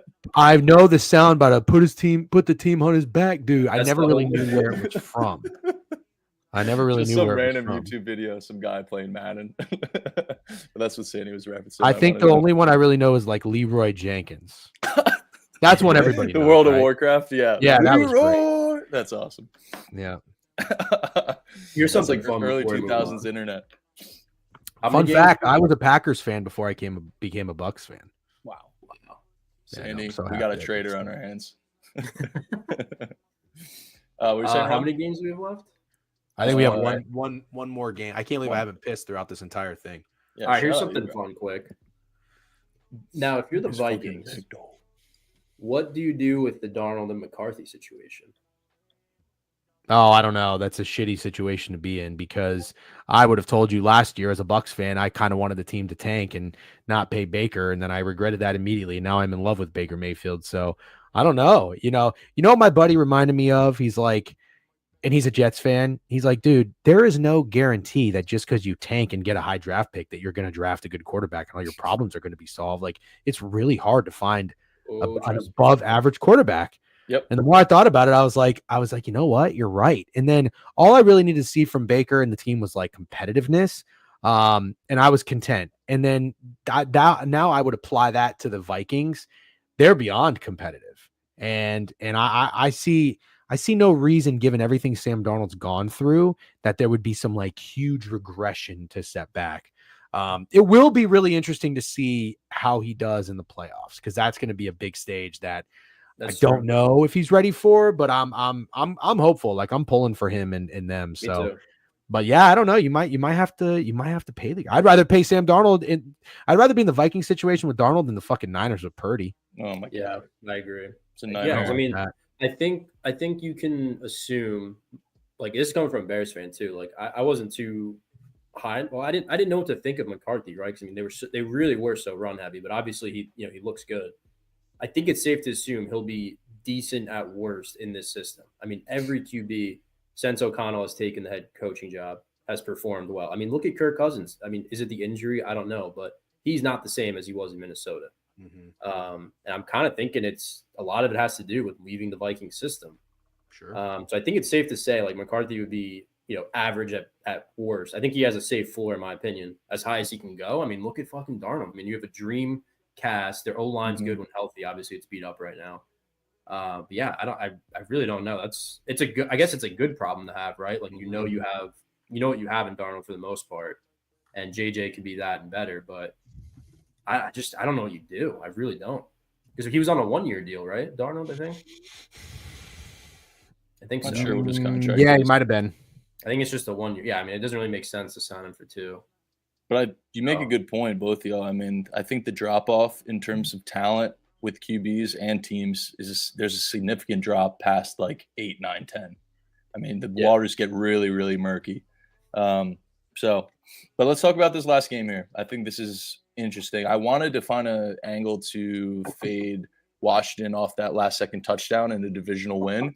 Beavis 44 wager spending. God damn. Guys, you could say he's a good role model. I don't know. You might have conflicting opinions on if he's a good role model for the youth, but I would say he is. Beef? Beef? Yeah. No. No. I was being sarcastic. I made that decision when he thought it was funny when one of his little fucking followers chirped some fucking poor, like, no-name small college basketball. Give me a break, dude. That was loser behavior, and I thought, and Beef laughed at it, and I was like, no, Beef's not a role model. No. Great follow. I mean, I'm a big Beef guy. I've always been a big Beef guy. How could he not be? But yeah, no, he can't be a role model when you're doing that. Beef Nation audience of one, let's go. Beef Nation, let me hear you scream. Yeah, they got a lot of similarities, actually. They fucking hammer their favorite team. Although I've been busting Beef's balls the other day because he just gets every bounce, and he's like, give it up, bro. Every time I win, I'm lucky. And then this fucking guy ends the night with the Broncos team total over. Marvin Mims fucking 30-yard touchdown catch. Give me a break. I never seen anything like it in my life. It's honestly, it's amazing. And in between that stretch, this little fucking turd loses for 2 weeks and deletes his Twitter. Can't be a role model. No, you need to be tougher than that. If he was like 19, I'd be like, all right, I'll give him a pass. But he's like Disney, like he's over 25. If you can rent a car, you gotta stop being a little baby. That's what I say. I'll never forget the Cedric Wilson ladder. I mean, it was like, oh my god, yeah. Oh my god! Like, I'm him. I knew like he's got the fucking voodoo magic. I mean, that was insane. Voodoo black magic, yeah. And there's the thing is, like, people get so upset. I'm not going to name names, but somebody else on Twitter, when I was commenting that he was getting lucky bounces, there's nothing wrong with that. I would love to be luckier than good. Love it. Well, would you rather sell your soul to the devil, like Mr. Ski is saying, or have these lucky bounces in sports gambling? Like, I'd rather have my soul, at the end of the day. Yeah. But all right, let's wrap this up. Degen, thanks. I wanted to thank you early because this has been a great stream. So thank you a lot for coming on. My pleasure, dude. Thank you for having me. You want to kick this one off? Are we kicking off Falcons and Commanders? Yep. Yeah. Washington off that last second, buzzer beater. Jaden Daniels looks like fucking prime Dan Marino. I've never seen any kind of rookie look like this. I don't remember the last time a rookie has gone on a team with such a bad situation in comparison to last year and do the things he's doing. It's unbelievable. That's coaching for you, brother. Yeah. I don't want to take anything away from Jaden Daniels. And I'll be honest, and I say this, people have to make sure they understand. I love Jaden Daniels. I had him to win the Heisman last year. I did not think his game was going to translate into the NFL this quickly. I really didn't. Before his senior year, whatever it was that he won the Heisman, the year before that, he was really not that good of a passer. And I thought he was unbelievable with his legs. Perfect type of college guy. I thought he was benefiting from Neighbors and Thomas Jr. and, playing in college football.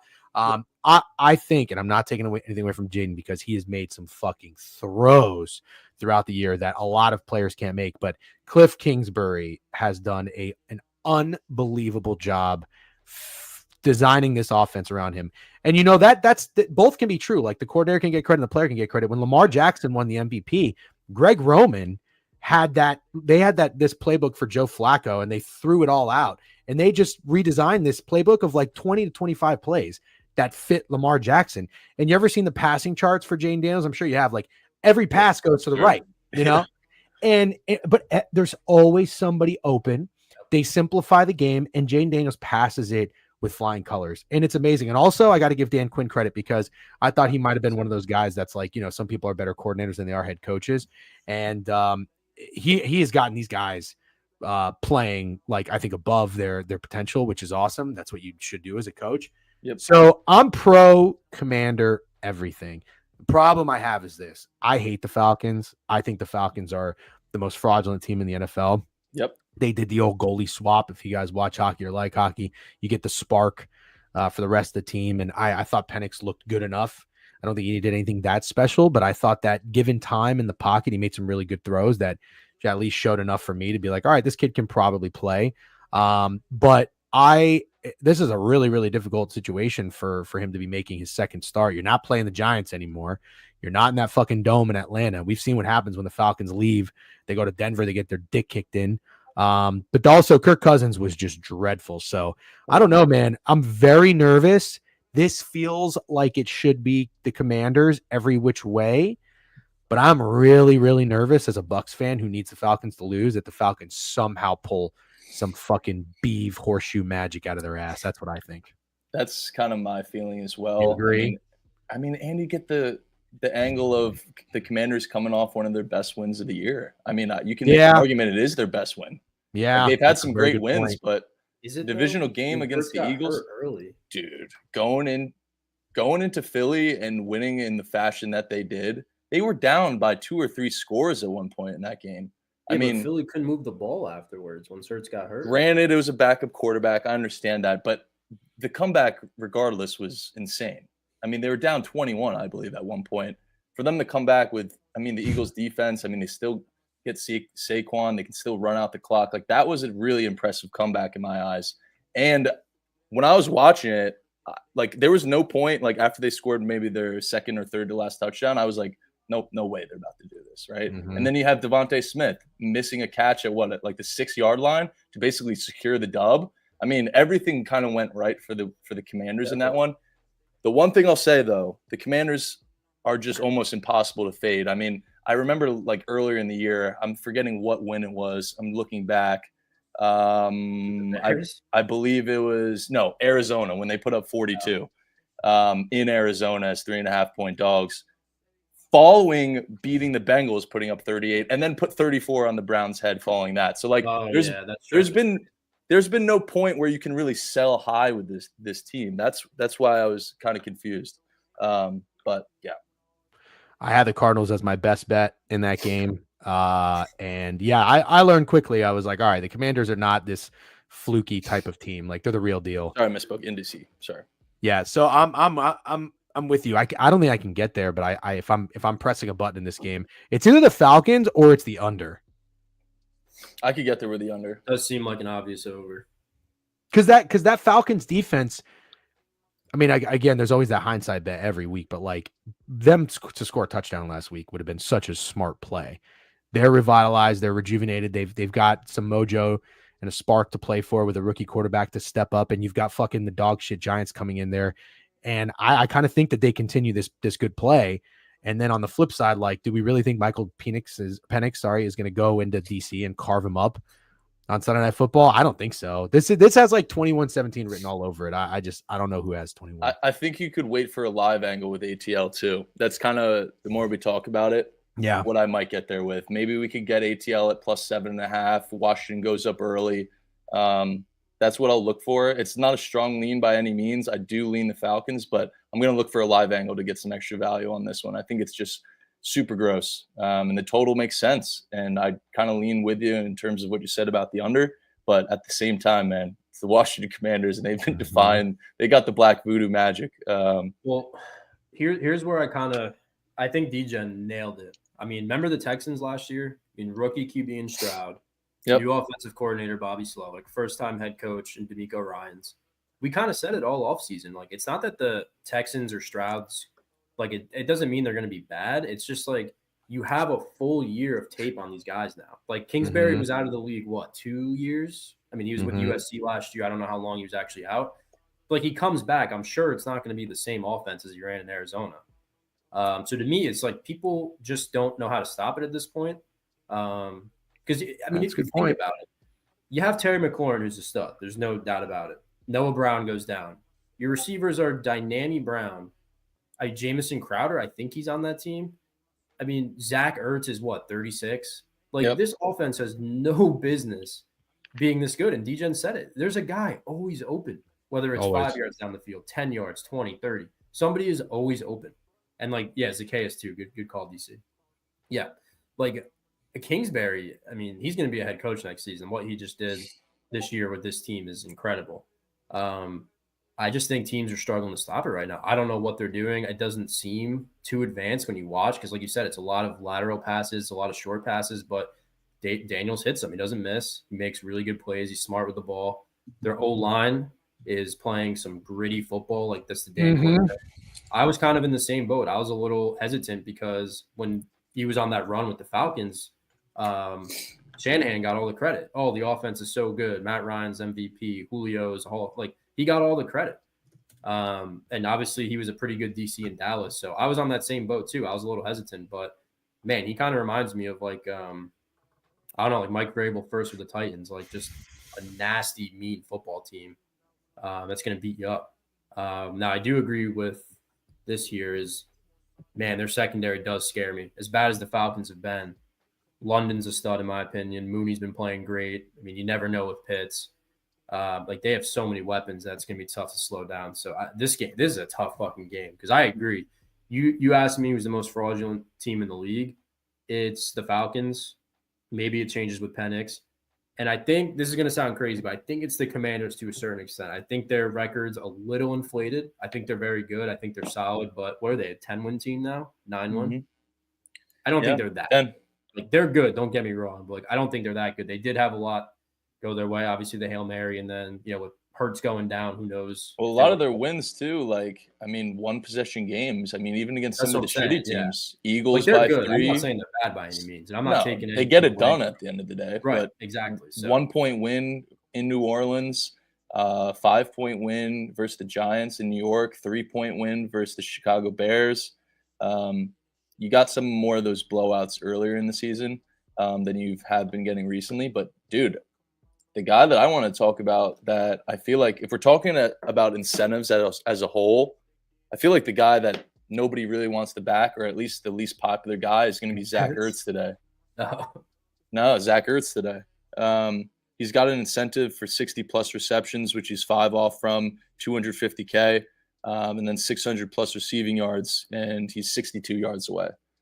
He's off 2 straight unders back-to-back versus Philly and New Orleans at 34.5 and 31.5. Now we're getting the line at 34.5 again, 3 yards higher after going under versus Philly, which makes sense with the defensive standpoints there. I kind of want to just back Ertz here with all these incentives here, and he just seems like the least popular player for someone to go down that route and back him. Say Pitts first, then probably. Pitts first. Okay, fair. Pitts is me. Holy shit. Fair. Holy shit. But yeah, no, I see what you're saying. I mean, that's kind of what I was saying, right? Like, the weapons on this team, aside from McLaurin, are a joke on paper, and they're playing very, very good. They're always open. One of them is always open. And Ertz has been, I mean, he was great in the beginning of the year. I think he kind of slowed down a little bit, but like he's 36 at the end of the day. His body's probably destroyed from all those years in Philly, but he's been good. He's been good all year. Yep. Any last thoughts, DJ? Last stop on this train. If you ride the subway, you would get that joke. Last thoughts. Is anything else coming to me after? I mean, I think we did about as good of a job as you can do with these dog shit games. I agree. I'm having a tough time not fading the Dolphins, but I'm not going to do it. I have no issue sitting back and watching the Packers Vikings game without putting any money on it. Although I do respect a play on the Vikings. I might play the under in the Commanders game. I like the under in the Colts. I'm going to play Mason Rudolph passing yards. I'm going to play Aiden O'Connell rushing. I'm going to hammer the Bucks and Baker. You guys said something I liked early and I can't remember. Oh yeah. Bills early. I think I like something Bills early. James Cook. I think you like Shakir. Well, I don't know about that. Like, that's what I wanted to like kind of figure out. Like, his line is weirdly low. Oh, then I think that means they're probably running the ball. That's what I'm because you can run the ball against the Jets. Absolutely. So keep the fucking defense off the field. No, I think that's it, guys. Thank you very much for having me. Yeah, DJ, have a great fucking 2025, bro. We wish you the very best. Good luck with all things DGen Weekly. Shout out your newsletter. I saw you made a crazy turnaround from the beginning of the year, so that was awesome. That's awesome. Yeah. That takes determination, dude. Look, you guys know it's not easy to put yourself out there, and even if you're not selling picks, but even if you're just putting your opinions and your bets out there on social media where you have a bunch of miserable fucks hiding behind burners just waiting for you to lose, and then they say some mean things to you, and you got to develop some thick skin, and I don't know. I think you guys do. Maybe you do. I don't know if you do have it. It's not easy, but yeah, that I'll tell you right now, people, I've been called a meme capper. People tell me you don't care about winning anymore. Listen, at the end of the day, anybody who's betting on sports and doesn't want to win bets, I just don't even think those people exist. Just because you can laugh about your losses, which, you know, if you bet responsibly, you can do. But I had a miserable, for the most part, 6-7 months of this year wagering. And then I finally crept out of the shit a little bit. But I'll tell you that the best bet starting 1-6 on the year, even people in my fantasy football group chat were like, Jesus, man, like out of everything you can wager on in the week, you're the best bet you can make. You're 1-6, and I'm sure you had a couple of days where your best bet didn't hit, and then everything else that you liked or thinking about your best bet did. And well, yeah, no, I wasn't even hitting my other bets, but there were times where you narrow it down to like 3, and then the other 2 hit, and the one, and then the breaking point. This is why you like. I always tell people, you know, even like if you invest in like fucking stocks or anything, like when it gets to the lowest of lows, that's why you just kind of have to keep, keep battling or sit on your hands. That under, mid-major Matt still in here. He remembers. I had the under in the Lions-Titans game. Do you remember that game? I took that as well, DJ. Oh my God. That was so bad. I think it was 50. I think it went over in the second quarter. I think it ended up being 52-17. Yeah. And then from there on, it's been a pretty good streak. It was like, hike, it's dead. Oh my God. Yeah. I think the Lions had like 400 special teams yards. They had 21 points in the first quarter. Oh my God. It was unbelievable. But yeah, thank you. You guys do a very, very good job. Listen, it's not easy to do this and put yourself out there. I think that there's a lot of people doing this in this space. I think there's not that many really good ones. Not that I'm shitting on anybody, but I think you guys do a very good job. That's clear to say by your numbers. You got a great following. So keep up the good work. And I'm always, we're Steak and I and Greg, we're always here to support. So appreciate you. More collabs with the DGen family to come. I'm only going to collab with Steak because all we do is lose them. Stream collabs. Yeah. Oh yeah. Stream collabs. Yeah. You don't want to collab with us. That's not good. It's not good. No. But I appreciate you, man. Seriously. Thank you. All right. Good shit, guys. Thank you. Have a great new year and good luck on all your bets today. Thank you for having me. I appreciate it. You too, man. Happy New Year's. All right. Should we craft something up real quick, Royal, like lotto wise, or just kind of call it? It's been a while. It's been 2 hours. I was thinking about it. Like it's going to be kind of too gross. Yeah. I think I'm going to do what I was That's the only thing I'll do. What? Maybe you can give me a third leg. I'm gonna do Westbrook Akine. I'm I gonna think do we're 80 obligated to tail the Aiden O'Connell shit with DGen too, bro. I mean, oh, look at that. Mark Sears watching, dude. That's a sick pick. Oh, I know. Yeah. I saw that one. Went to the bathroom. That's awesome, bro. That's an ideal setup. Are you playing NCAA with a cup of coffee, watching the stream, bro? That's nice. That's nice. All right, I'm gonna do. This is gonna be a beefy one. I'm gonna do 80 Mitchell, 60 yards plus 1,000. That's It's a crazy. sick ass photo.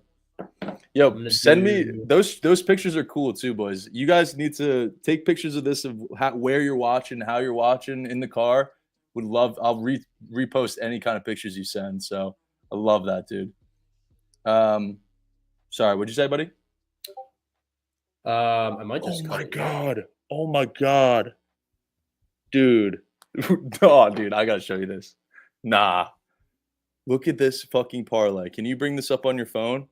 Danny Mahoney, are you in here? I'm so sorry this happened to you, bro. 5 to win 2.5K loses on this fucking Kings money line. Bro, What else was in there? I'm about to send it to you. It's a 13 leg parlay from last night. 5 to win 2.5K. Dude, bring that up on stream. We got to show the people that. Can't. Mahoney, bro.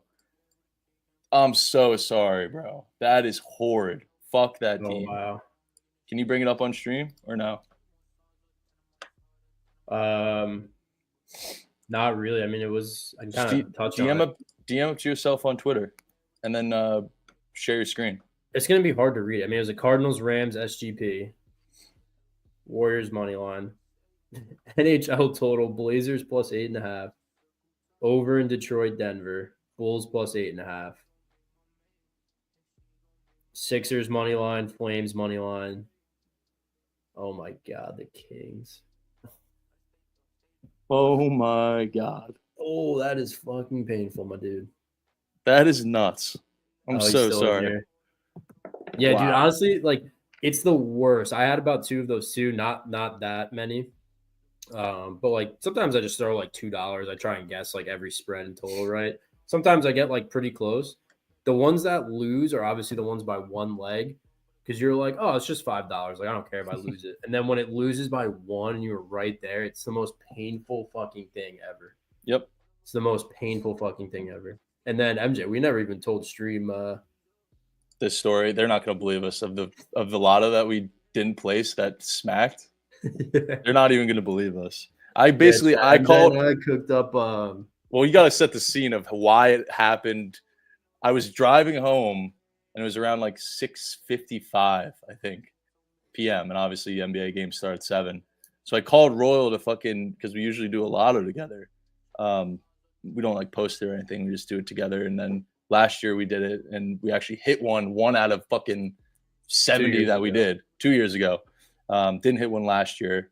So we did it this year. We've been doing it. And I called Royal because I couldn't place bets driving. And we were just talking about it. And what exactly happened that you couldn't place the bet? Yeah. So the Pacers game, because we did it literally last second. Last second. The Pacers game was either it just started or it was like minutes from tip off. So whatever leg was in that one, I think it was Donovan Mitchell assist. I can bring up the text It actually. was something. Whatever it was, that game was locked. And after that, they all just started. I had everything. I was waiting on the last leg. I didn't want to place it without it. Hold on. Yeah. It was actually free too. Like everything hit pretty early. Let me see. We were talking about Maxey was in it. Donovan Mitchell was in it. Let me try to bring up the text. Towns was in it originally, and then What was it November, right? yeah, it had to be. Maxey threes. Yeah, here it is. Yep, here it is. I said, please place some variation of this. Donovan Mitchell 4+ threes. What is that? What is this next one? Can you read it for me? Maxey 4+. Oh, Hero 25. 8 Yep. and double. Towns 30, but we took that out. Yep. And that We said, actually- yeah. I can't bet in my state. I could Venmo you half. yeah, painful. Could have joined Cold Boys off that. And then, bro, it hit. I'm gonna be sick. Just disgusting. Yeah, me and JD would have been on the beach chilling. All right, guys. Shout out you guys. This has been a really cool stream. You guys showed a lot of love, a lot of energy. Drop a little test tube. I want to see a roll call for everybody in here. Let's get the chat moving. Let's play some music and then we'll wrap up. All right. Let's get what do you think? What song? You feeling some EDM or some rap, bro? What do you think? Not some rap, honestly. Yeah, I'm kind of feeling some rap too. Oh yeah, the Bobby Portis. Yep. Oh, who was the other guy too? The little bald dude that was on the Bucks. Who? We had a Bobby Portis ladder or Bobby Portis double and some threes ladder. I think he missed by one. Or did that hit? Might have hit. Boys. Yeah, Javon Carter. Yep. Javon Carter. Yep. Let's get the chat moving here like a scroll. Let's see how fast we can get it moving. Real quick. Let's build the energy up. Real quick. Test tubes, moving test tubes, Rolo, raining. Come on. I'm going to help out too.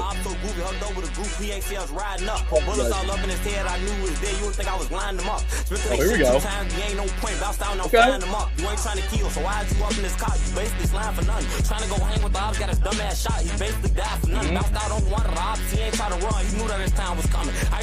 Keep going.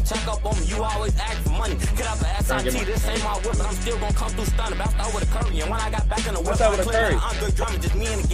Where were you for the Kenny Pickett? Just got a 10 with a back and a box on the back. Need a grip cause that bitch be jumping. Niggas ain't play with me up in the county. I did 10 months, ain't do no bumping. Left I was playing to show they get left at the door. Me and back ain't walk out dumping. I know a nigga got hit in the head, but he ain't dead. This shit like a pumpkin. We Come on, boys. so bad, that shit so Get on the screen. Your chance. Hit his ass out in his leg when he fall on his back. Put bullet holes Get on the screen, boys. Nigga, I'm ready to crash. I don't Come on. go ask. I'm a young rich dummy. They ain't see it coming. I walked up triple. Come on. Drunk, dressed up like a junkie. I'm young and dumb. Nigga, I go to the country and have a shootout with a Your hundred. chance. This is your spotlight. I'm still gonna hit it. Lavana, we gon' get funky. I don't wanna slap Don't with say the drink. something I can't wild, control that bitch. Got please. kicked like a donkey. Niggas be gay. I remember back in the day, he was skipping the holes on monkey. Just got a Glock 21. This bitch so chunky. I'ma call this bitch Tim Dunk. Bounce out on the odds with this big ass 308. They got thought they got Sanders. shot by some Chase him right down. Put the bitch right to his head, trying to give his dumb ass a concussion. My mama kept telling me the street get wild. She ain't know I'm the one that be causing the ruckus. I was gonna leave it alone, but I'm killing this mama cause the bitch keep trying to get justice. Just got alone on the op, folk deep in the fence and running through life, we rushing. Every time we spend us a block about something on the ops, I promise I'm chasing the toughest. Nigga, I paid the G for this brand new Glock. I will not be throwing no punches. How you One of guys, the ops man? in school, he thinking he's safe. I'ma fuck around, shoot up his lunches. Like 3 of my ops in the chest, 2 got shit bags, 1 on crutches. He thinking that little bitch glory, he up in the counter, she out here fucking. He is The ops so do not shoot crazy. back. I let off the switch, they ass start ducking. My shorty them out here turning, roll around town, teach you get buckets. You can't think that he get the fuck out the kitchen for look how I burn your muffin. I posted his best friend dating this bitch ass still ain't come do nothing. I'm in Yeah, the she room did right now awesome with a job, put on me right? and 200 up in the duffel. Please don't come try to fight, I'ma take your life for bullet holes all in his knuckle. Bounced out on him, cause that's going to the store. I think he was getting some ruffles. How many ops I shot? I don't know, but I promise it's more than a couple. Bounced out on him, the nigga was clocking his shift. We caught his ass doing a double. I'ma Alright, say it we again. gotta, While I'm in the back of the high, I you know, promise you finish niggas in up. I trouble. gotta Go. roll. I'm Alright, throwing buddy. shit. The We ops doing running NBA? from us. Them niggas know what's up. The ops No? know what's up. Everybody know what's up. Dude, I will say, Chad, before I go, I kind of are you guys fucking with the You one wanna- play a day? I mean, What? if I had time to prepare, I would have looked into it, but I haven't peeped it at all. No, I haven't either. That's what I'm saying. I got to do it before NFL starts. Yeah. But I think I'm gonna stick with the one prop a day for a while. It was kind of nice last night. It's kind of nice. I like this little Twitch chat on stream thing too. Yeah, I do. Actually, you know what's funny? Whenever we grade Snowman, I always see. I know he has I think he has OBS. He said. Yeah, he's but got OBS. I thought it looked really good. Dude, shut the fuck up, Hefe. Yeah, it's just Dude, it's fire. painful. I mean, obviously I miss spraying, but I don't know. It was kind of nice. It was kind of nice last night. Because one of my leans, I had Isaiah Joe. I really liked his matchup versus the Hornets. You know, I love that guy in the Thunder. And they're pretty beat up, and he's like a 45% three-point shooter, career or something. He sold. So it's just like, I don't know. I texted you Embiid. I don't think you took it. I didn't. What he dropped? Came through. So I would have went 2-1, like what, plus 0.8 unit, or 1-0 with Towns plus a unit. So I don't know. It's kind of nice. Let's rock with it again today. I'm down a lab. Let me. I just need to Thank drive you, back Eric. home and then. Oh, dude, real quick. You want to talk about shitty lotto? Eric What? and I usually, like, honestly, like, we ladder my play and, like, his play. We had one, what was it, Friday? The day I went back to Ja, and he went crazy in the first half. We had him at 30, and we had Jared Allen at like 4 or 5 assists. His line was 1.5. So you can see this value there. Allen cash. Ja was looking free. Ja had like 23 at half. Got hurt, right? 7 in the second half. He got hurt like 5 minutes into the second half and didn't come back. And all you needed was Ja. 30 points. And he needs like 6 or 7 in the second half. What did he end with? 26. Something like that, yeah. I think he scored God. 2 points in the second half, got hurt. Horrible. Yeah, dude, it was some fat odds too. He was like, do you want to do 25 points and 3 assists or just go for the big one? I was like, let's just go Gotta for the go big big. one, man. Gotta go Jared Allen. big. There's a ton of value. And of course, the fucking smaller one. That's just been my month. Like, Story of my life. he gets Take fucking you hurt. home. There hasn't been a day where somebody doesn't get hurt or ejected or foul trouble. Today's the day. Shit's I'm probably turning going- around, Roll. I'm probably going back to Drake London though. I'm gonna 2025 is your year. It's Ramble's year. It's DJ's year. It's all y'all's watching year. Do something successful in 2025. Be a better person. Do what you wanted to do in 2024. You are great. Okay. That is true. You guys got this. You guys are great. You guys know what to do. 2025 is our bitch. All right? We will see you guys soon. Bye-bye. I've spent a lot of time, Joe, slating everybody in the company. Backstage, I'm standing before everybody. I've ridiculed everyone on the roster. I just want to say from the bottom of my heart, I'd like to take this chance to apologize to absolutely nobody. The double champ does what the he wants.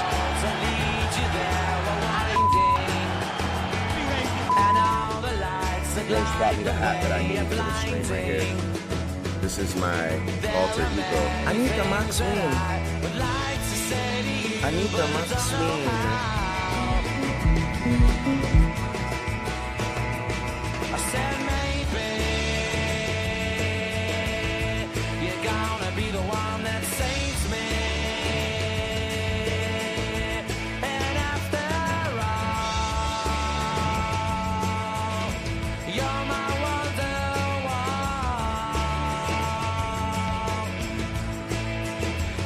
I said